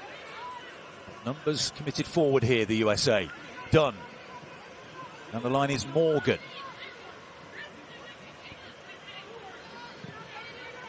Heath. Dunn again. Challenged by Ashley Lawrence, who plays for PSG. She won the French title last season. Canadian right back. Ashley Lawrence does so much work on that right side, both defensively and then what she can give him with that offensive option.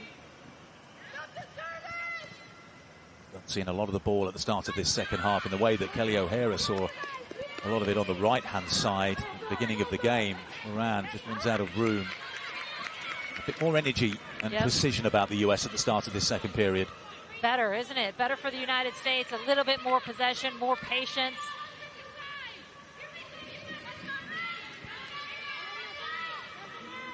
I do think, though, still you see Prince with that vertical threat up front for the United States creating problems.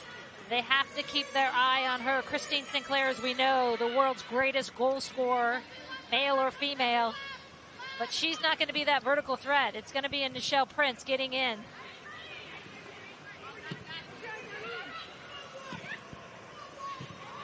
Well anticipated by O'Hara. A precise ball to the feet of Dunn.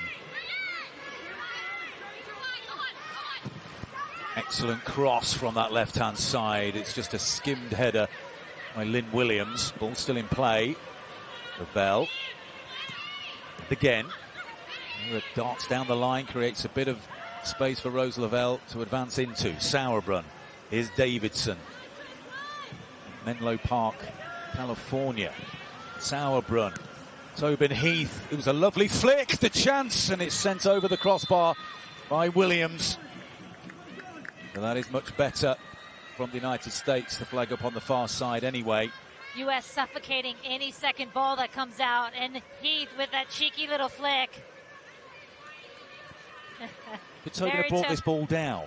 Very Tobin Heath to try and do that. She had the space. For sure she could have.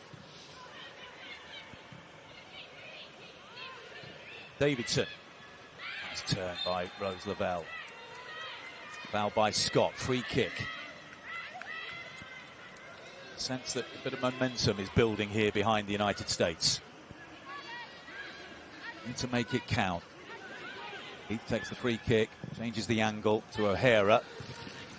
Was up there. Gilles with another good header.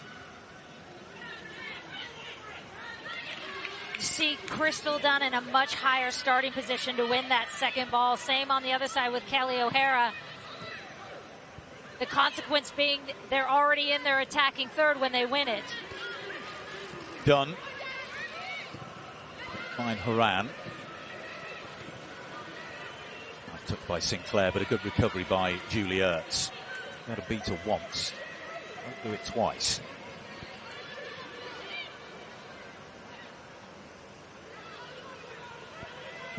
Reminder that the game time temperature was 84 Fahrenheit today. Sloppy mistake by Horan. And at one point, about an hour or so before the game, the humidity was at 85%.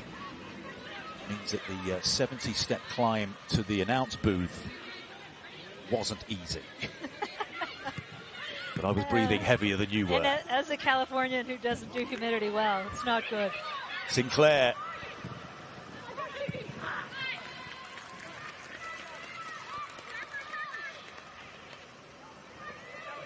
such a competitor. Won the Golden Boots at London 2012 with 6. She's got 12 career Olympic goals. 2 behind the record holder, Cristiane of Brazil.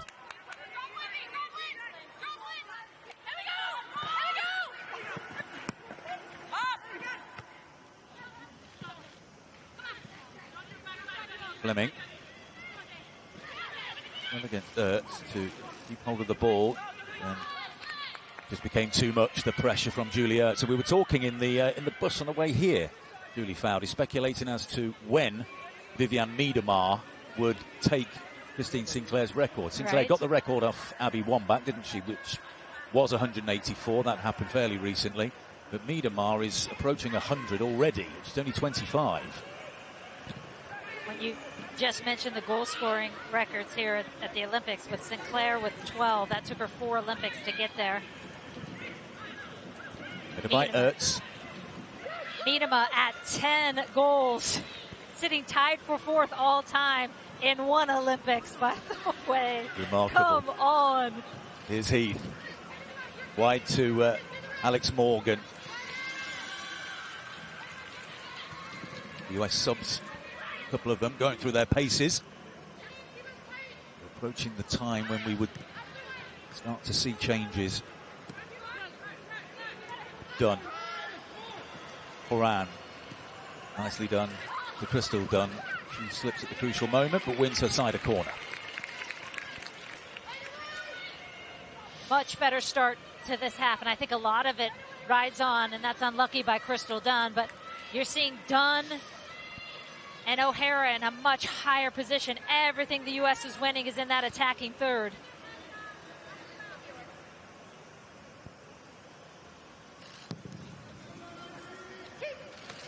Too close to Labbe.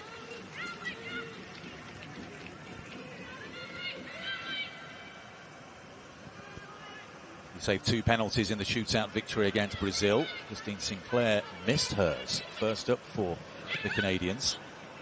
A clean sheet over 120 minutes against the Brazilians. Heath was trying to find Williams. Loose ball falls here to Julie Ertz. Beautiful control by Horan. It's another corner. Lawrence with the challenge. Pressure growing and growing on that Canadian penalty area. And as the pressure grows and grows, the Canadians keep dropping more and more. Can the Americans actually break through and get a little separation in this game? Tiana Davidson in her first Olympics. Solid header clear by Gilles. Davidson into the area to Dunn. Dunn towards the byline. Couldn't beat Quinn at that near post. Corner number 7. It would be lucky 7 for the USA. Haven't managed a shot yet in the second half, despite the pressure.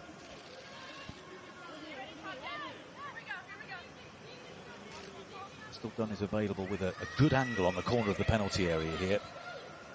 Davidson's going to loft it to the melee. There it goes. Let's go up. It wasn't a bad effort.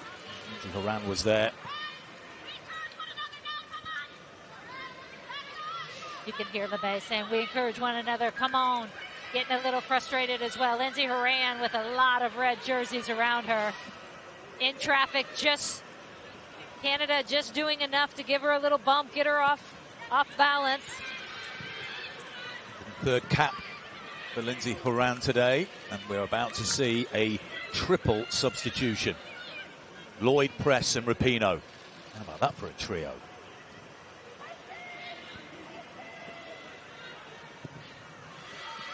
Thanks for the challenge, but she concedes the throw.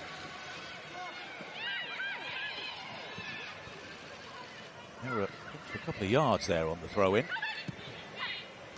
Heath, drop it back to Rose Lavelle. Michelle Prince for Canada. Quinn trying to find Sinclair. Canada can just release the pressure a little bit. U.S. has to be a little bit careful. They got caught there. Canada wasn't able to penetrate on that counter, but they had a 2v2 situation. O'Hara up on the right, Dunn on the left. You do not want to get in a footweight race with Nichelle Prince. Well, we're going to have the Canadian substitutions first. One is off. Here comes Julia Grosso. Plays for the University of Texas.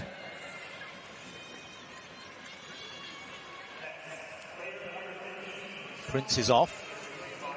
Deanne Rose comes into the game.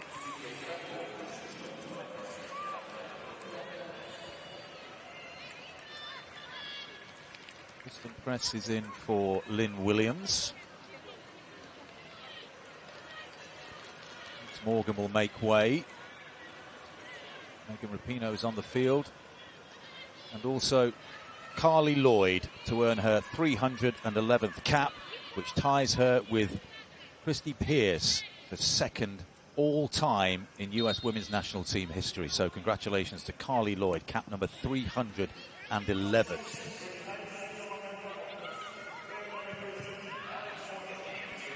Now there's an opportunity for Rapinoe down this left-hand side. Carly Lloyd is the main striker now. Rapinoe shows her vision immediately. It has an overlap available. Lavelle out there towards O'Hara. It's too strong. Those two subs for Canada play in our U.S. collegiate system. Rose at the University of Florida just finished up 4 years there, and Grosso at University of Texas. Actually sent a note to Becky Burley, the former Florida coach who coached Rose for 4 years, asking her for some nuggets on Rose. Talked about it. We're going to see it similar to Prince. Pace, loves the one-on-one, loves the battle. Most importantly, at the end, Arlo, strong TikTok game. Which is vital at this level. Very important.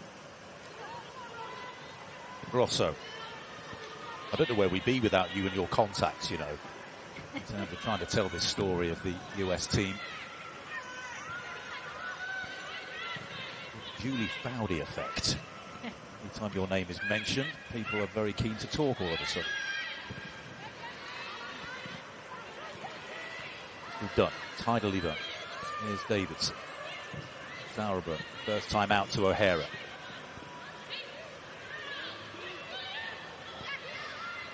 Well, she's round Grosso.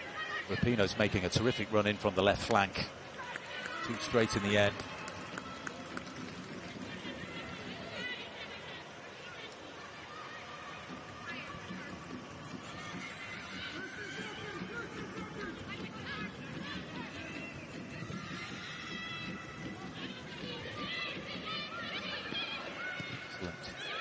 From Kristen Press. Here she is on the right flank.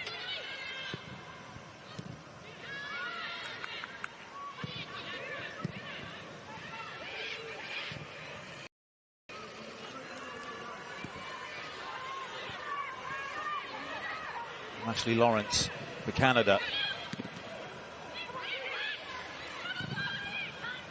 Rose's attempt was blocked. Davidson. Lloyd to Lavelle, nicely done.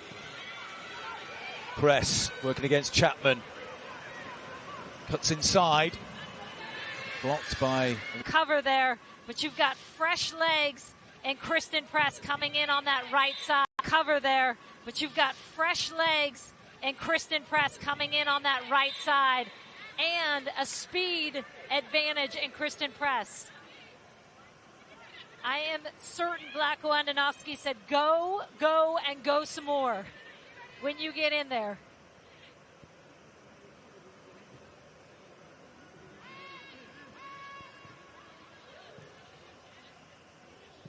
Well, cap number 311 for Carly Lloyd, as I mentioned. She's got 126 international goals. She's the highest active goal scorer for the USA. Pam, Lily and Wambach all retired, of course. She's got 64 international assists, which just moved her past Julie Foudy for 6th on the all-time list. Oh, look at that. Nice. So therefore involved in 190 international goals. It's a phenomenal record. Sauerbrunn. Here's press. Carly Lloyd, it was just behind her again. Lloyd tried to stick out a leg to work it back to press. And intercepts. Horan lays it off to Lavelle. Lindsay Horan again. This is better. Tries to thread it through to Press, who had the shot. In fact, it was Carly Lloyd, excuse me. It's palmed over the crossbar and it's another corner. Better again in the build-up by the United States. Could the Bay maybe have held on to that? You could see Carly Lloyd thinking, can I just get her on that back post bent in?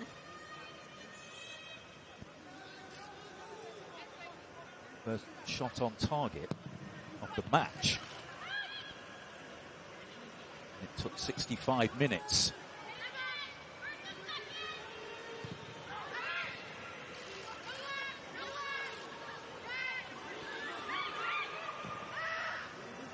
Davidson. Sauerbrunn.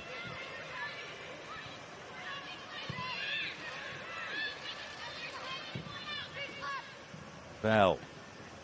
Testing Rapinoe, who does magnificently. The two US attackers going for the same ball at the far post. Julie Ertz and Carly Lloyd. Great ball when she wrapped her left foot around those crosses. Megan Rapinoe. They are so dangerous. It's so hard to get your hips around that too.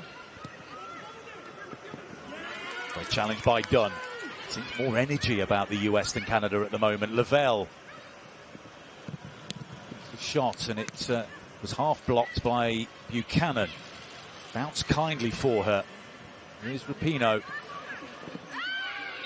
Free kick. Lawrence with the foul. Here's an opportunity to swing a dangerous ball in. Yeah, but again, much better in this second half, and especially when those fresh front three came in with the fresh legs for the United States. More energy, more movement on that front line. Press has been lively. Carly Lloyd and Pino as well.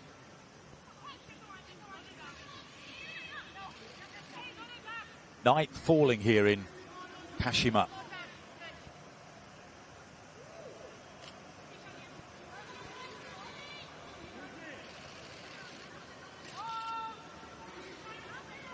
So done again in a good position for a ball to be played square on the edge of the penalty area.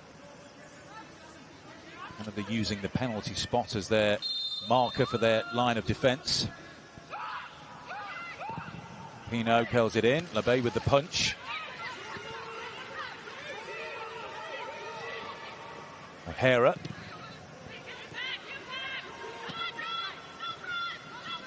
Corner. Number 9. It's got the feelings of a game where one goal would decide it. Does indeed.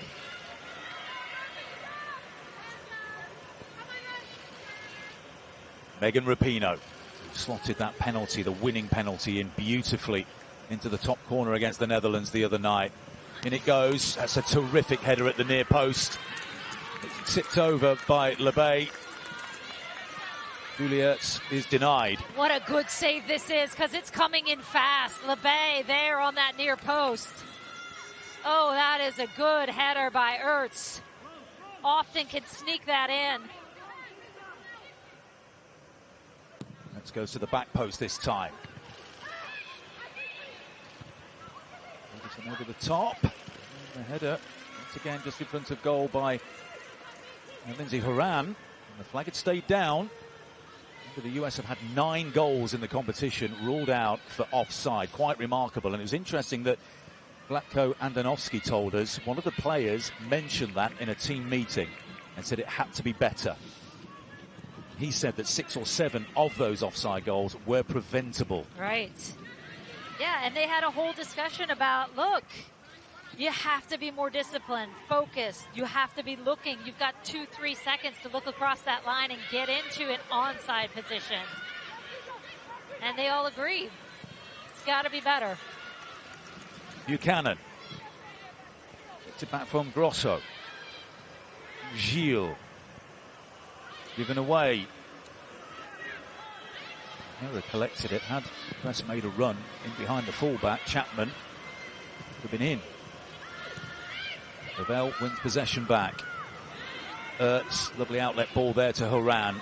Couldn't quite bring the ball under control first time, but he draws the foul. A free kick to the USA.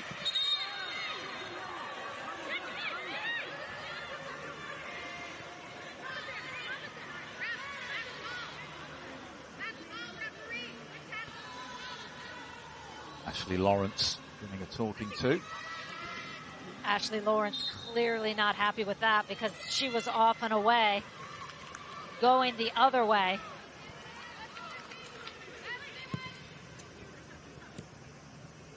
Megan Rapinoe. Ball's here to Dunn. Here's a chance for Horan. Rapinoe again. About cleared by Gilles. Becoming a siege.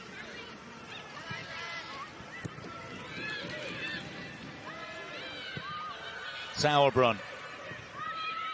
Nicely played through the press here by the USA. It's found Dunn. Sent away from Becky. O'Hara. Press. Pace. Through another challenge. Just impressed with the curling effort. No great power in it. Another save by LeBay. But the efforts on goal are becoming more frequent. Yeah, and I just like the purpose in which Press is playing. She's looking to get in. She's looking to take on. And that's the mentality this team needs. And honestly, what it's been lacking a bit.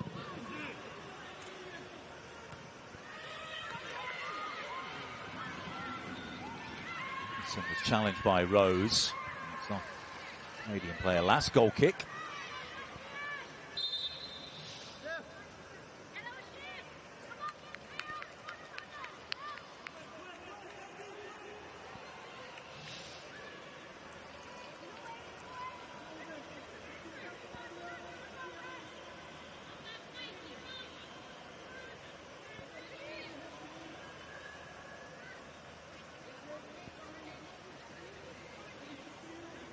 Now then, we have a VAR check in progress. Inside the final 20 minutes in Kashima. And our Ukrainian referee is coming across to the television monitor for a look here for a potential penalty for the challenge on Rose. Here it is, Rose coming across. Does kick her in that foot right there. Here it is, trying to clear the ball. Gets her in the foot. This could be a problem. This could be a big problem. And that where she makes the contact is inside the box. Doesn't even really see Rose coming, but is slow to coming to that. I think that's going to be a penalty kick. Well, out of absolutely nothing. Referee Katerina Monsul, and she signals for the penalty, courtesy of VAR. Paweł Rajkowski from Poland sent her over to the monitor, and what an opportunity here for Canada to take a late lead here in Kashima to break the deadlock.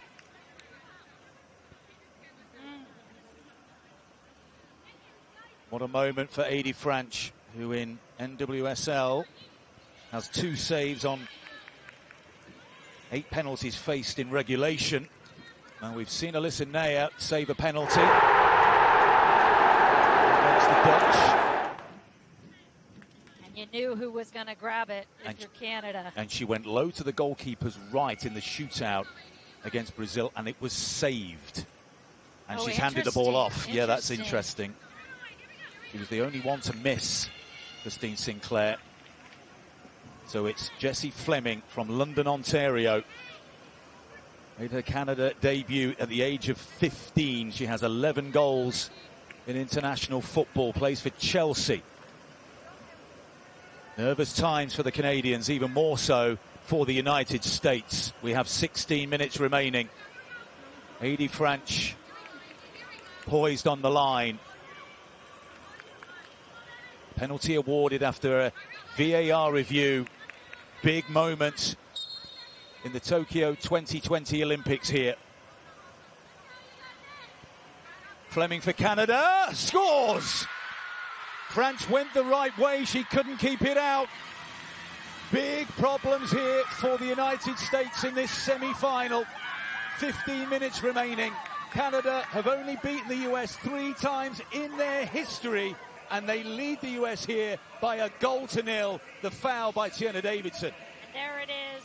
She catches Rose as she's running away from it, and the 23-year-old All-American from UCLA stepping up in such a big moment for Canada. Arlo, in those 3 losses the United States has ever had against Canada, they have not lost to Canada in 20 years. This is a moment for Canada. Can they hold on for the last 15 minutes?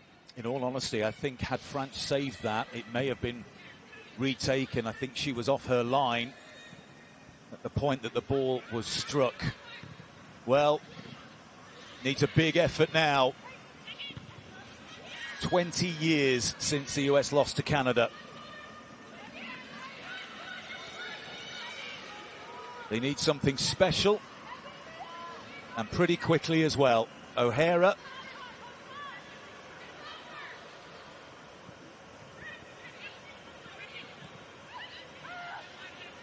Ertz. Davidson. I can hardly remember a time when the Canadians were even in the final third until that moment in the second half so far. Completely against the run of play. And especially the run of play in that second half. And this is the test of all tests. We talk about this U.S. team being resilient, having mental fortitude. Crossing opportunity, but it's very, very wayward.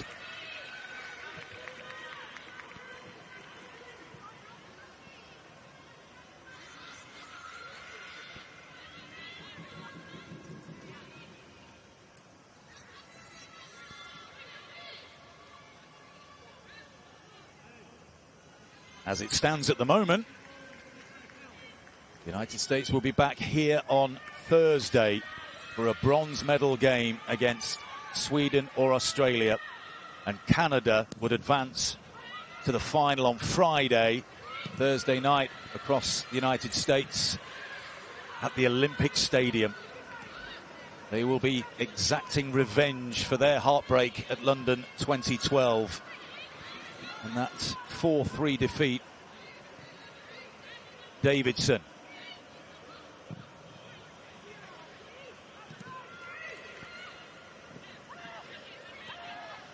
Press. Flips it in.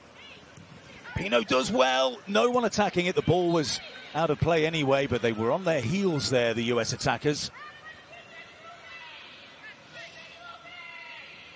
On that far side, having some success, clearly out of bounds. But if there's any time to turn it up, there's no better time. You've got to press, you've got to take some risks, you've got to send some numbers if you're the United States of America, because that clock is ticking with 12 minutes.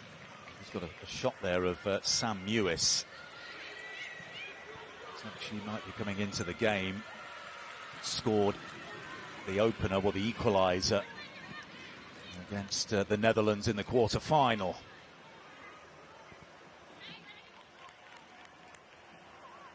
Canada have been organised, competitive, haven't created very much at all going forward, but Bev Priestman is on the verge of indeed changing the colour of the medal. Consecutive bronze medals for Canada at Rio and London.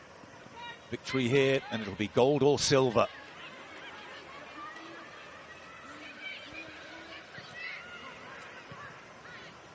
I wouldn't be surprised with this Mewis substitution if they don't take a back off, go into a 3-4-3.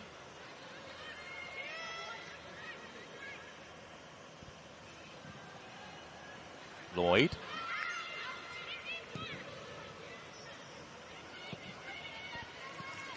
Well, it could be the final 10 minutes if things don't turn around on this stage for the likes of Megan Rapinoe. Who knows at the age of 36?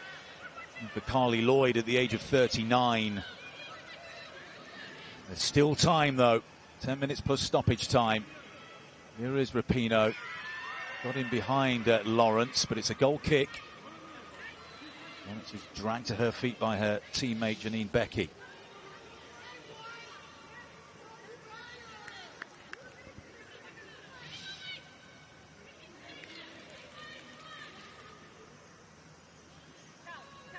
And here comes Sam Mewis. You're absolutely right. Billy O'Hara makes way. So a back three now for the United States. Davison in the middle of it, Sauerbrunn to her right and Dunn to her left. Looks like Dunn is going to switch, actually, so Sauerbrunn is in the centre of that three. Dunn on the right-hand side of it now.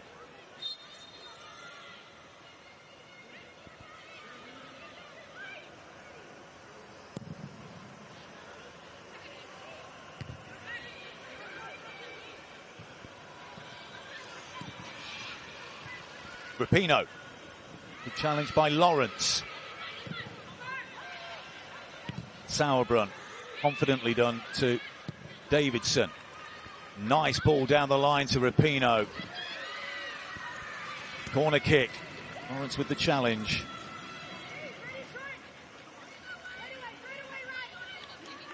And this is where all those little details matter. Framing the goal, second balls. An 11th corner here of the game for the United States. Megan Rapinoe to take it. Ball's here to Davidson. Couldn't get a shot away.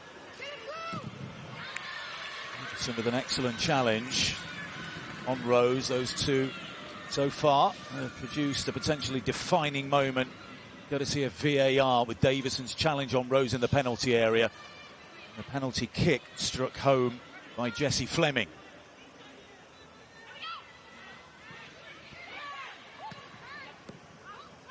Rapinoe. Lifted in by Mewis. All hands on deck for the Canadians, who are 8 minutes away from a famous victory. Sauerbrunn. Lloyd won the header. Flicked on well, and again helped on its way by Kristen Press, but it's easy for LeBay. LeBay having a good game too. Everything's super clear when she's had to make clean, when she's had to make the big save. She's there, not dropping any balls. She came out earlier in the tournament with a rib injury and has rebounded so well. Sauerbrunn.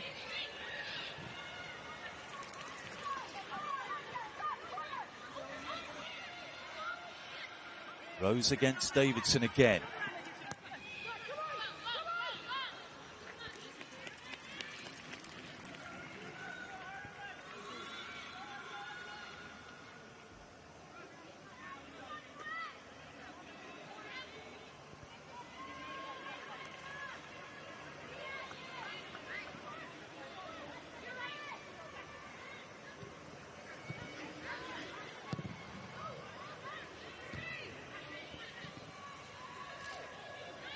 Grosso.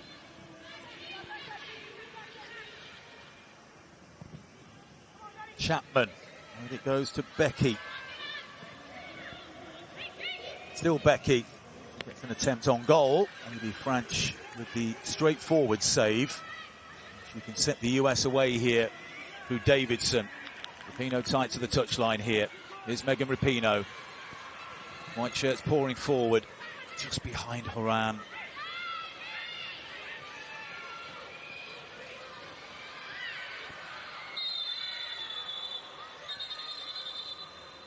Referee does here. It may be a drop ball. unless it was a foul committed on Megan Rapinoe.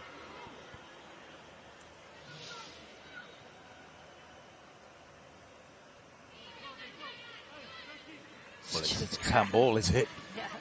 Gotta pick up this ball and go. They want to go slow here, Canada. As you would expect, Stephanie Labbe is just sauntering towards the ball now. After the euphoria in Yokohama the other night with the penalties victory over the Netherlands, it's falling ever so flat here in Kashima 3 days later. It would be the third game of the tournament out of 5 that the US would have failed to score. Unheard of. Sauerbrunn. Lawrence with the interception. Falls here to Lavelle, who can produce a moment of magic to force this game into extra time. Ertz sends it forward looking for Horan. Gilles wins another header.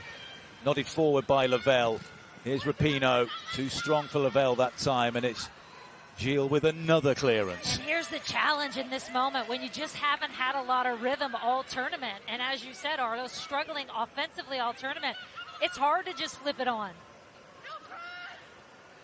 Rapinoe, another good cross, and it's tipped over the crossbar.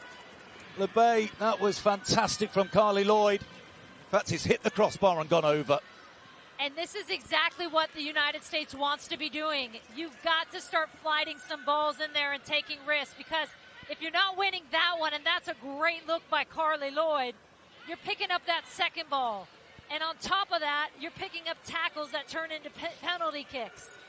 So the U.S. in these last 5, a lot of flighted urgency in there.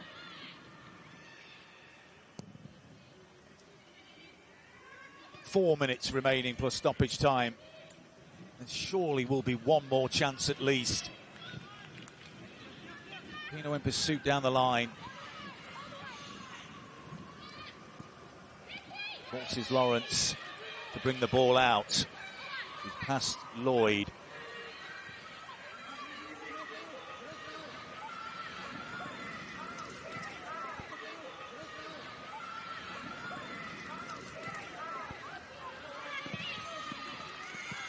I go back to that moment of Christine Sinclair handing the ball off to Jessie Fleming saying, look, it's on you. How about the passing of the baton? Sinclair will make way. She'll place the armband on Scott's right bicep. Those two, of course, in the team in 2012 at Old Trafford. Sinclair went 120 minutes in the quarter-final at the age of 38. She's gone 87 minutes virtually here. She hobbles off. And it's Jordan Huitema, Chilliwack, British Columbia, who makes her second appearance of these games.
Cannon sends it forward, but out of play. And that's where Canada want this ball, right by the US corner flag. See the board any moment. Going to see a substitution first for Canada. Don't recall too many stoppages in this second half. Of course, we had the Alyssa Nair injury in the first half, which meant 6 minutes added on for half-time. Davidson goes with the hook tackle. Davidson stays down. Canada will make this switch as Adriana Leon comes in.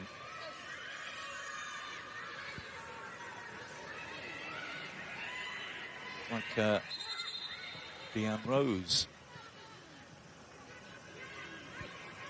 being brought off, so the substitute is substituted, although she won the penalty for the crucial, at the moment, and defining goal.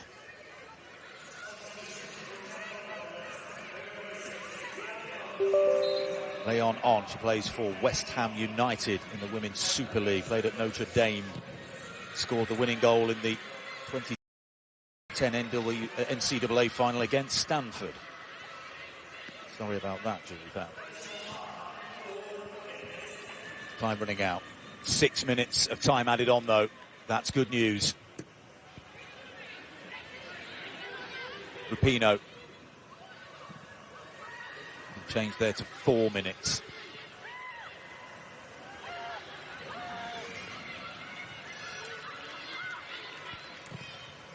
Sauerbrunn. With another header. She hasn't missed anything in the air. Sauerbrunn again. Davidson. First time ball by Rapinoe. Gilles wins another header.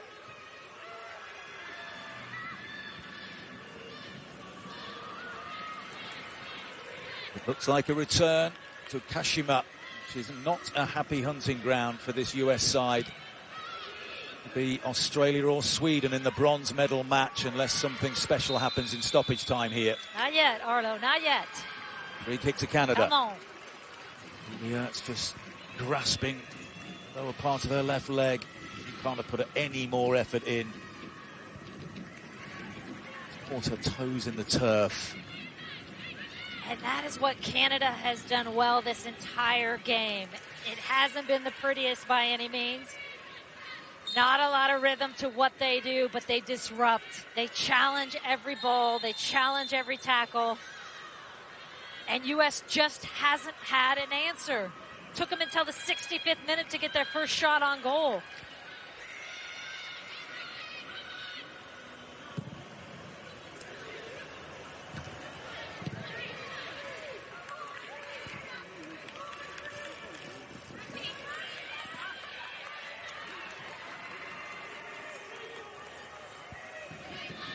Halfway through, the minimum of 4 minutes added on. Done. Long ball forward. Everything is being aimed at Gilles, the centre-back for Canada. Vanessa Gilles plays for Bordeaux, France. The cross comes in, and it's a corner kick. Didn't quite reach Carly Lloyd. Sprinting across to take it is Megan Rapinoe. We are used to late drama with the US against Canada. Rapinoe scored from a corner kick in that semi-final in 2012. That was from the other side, though, right-footed. We'll just have a word with a couple of players tussling on the edge of the 6-yard box. Can they make this corner count? Rapinoe sends it in. Well defended again. I'm not even going to bother saying her name anymore. Franchi come forward for the corner. She's now offering her services as a midfielder inside the final minute. Well, couldn't make it count. Canada's first shot on goal was Fleming's penalty kick. She dispatched it into the corner. We've got 30 seconds remaining. Lewis with the header. Here's Lavelle. Now's the time. But it's all the way through to LaBay. Just hasn't happened for the US today. Just no answer, no rhythm. And that usual burst you would see really, it just hasn't been there the entire tournament. That's it. Canada inflict revenge for their Old Trafford heartbreak in 2012. It's their first win over the USA in 20 years. They will play for the gold medal in Tokyo. For the second straight Olympics, the USA fail to make the gold medal match, and they fail in their quest to become the first team to follow a World Cup win with Olympic gold. They will return to Kashima on Thursday to play either Australia or Sweden for bronze. One goal was enough.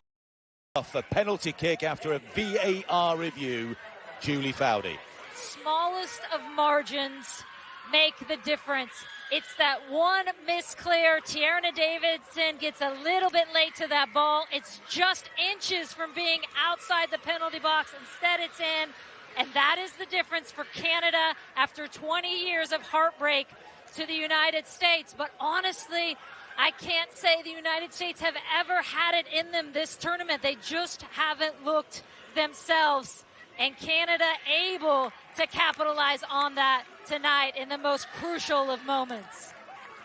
Well, jubilation for Bev Priestman's Canada. Desperation for the United States. Will we see Carly Lloyd and Megan Rapinoe on the big stage after this tournament? Well, they may leave with bronze medals. Canada will change the colour of the medal. It's going to be gold or silver. The US play for bronze on Thursday. Canada win by a goal to nil.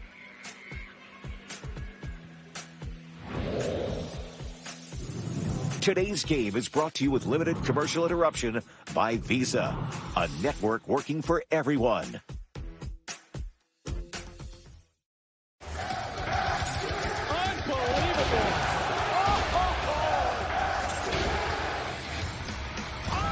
This is it.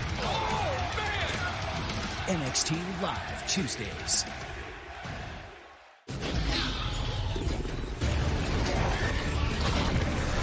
Brave the hunt on a new species of coaster. Jurassic World Velocicoaster, the apex predator of coasters. Only at Universal Orlando Resort. For a limited time, save 30% on a 4-day, 4-night vacation package. Restrictions apply.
Welcome back in studio.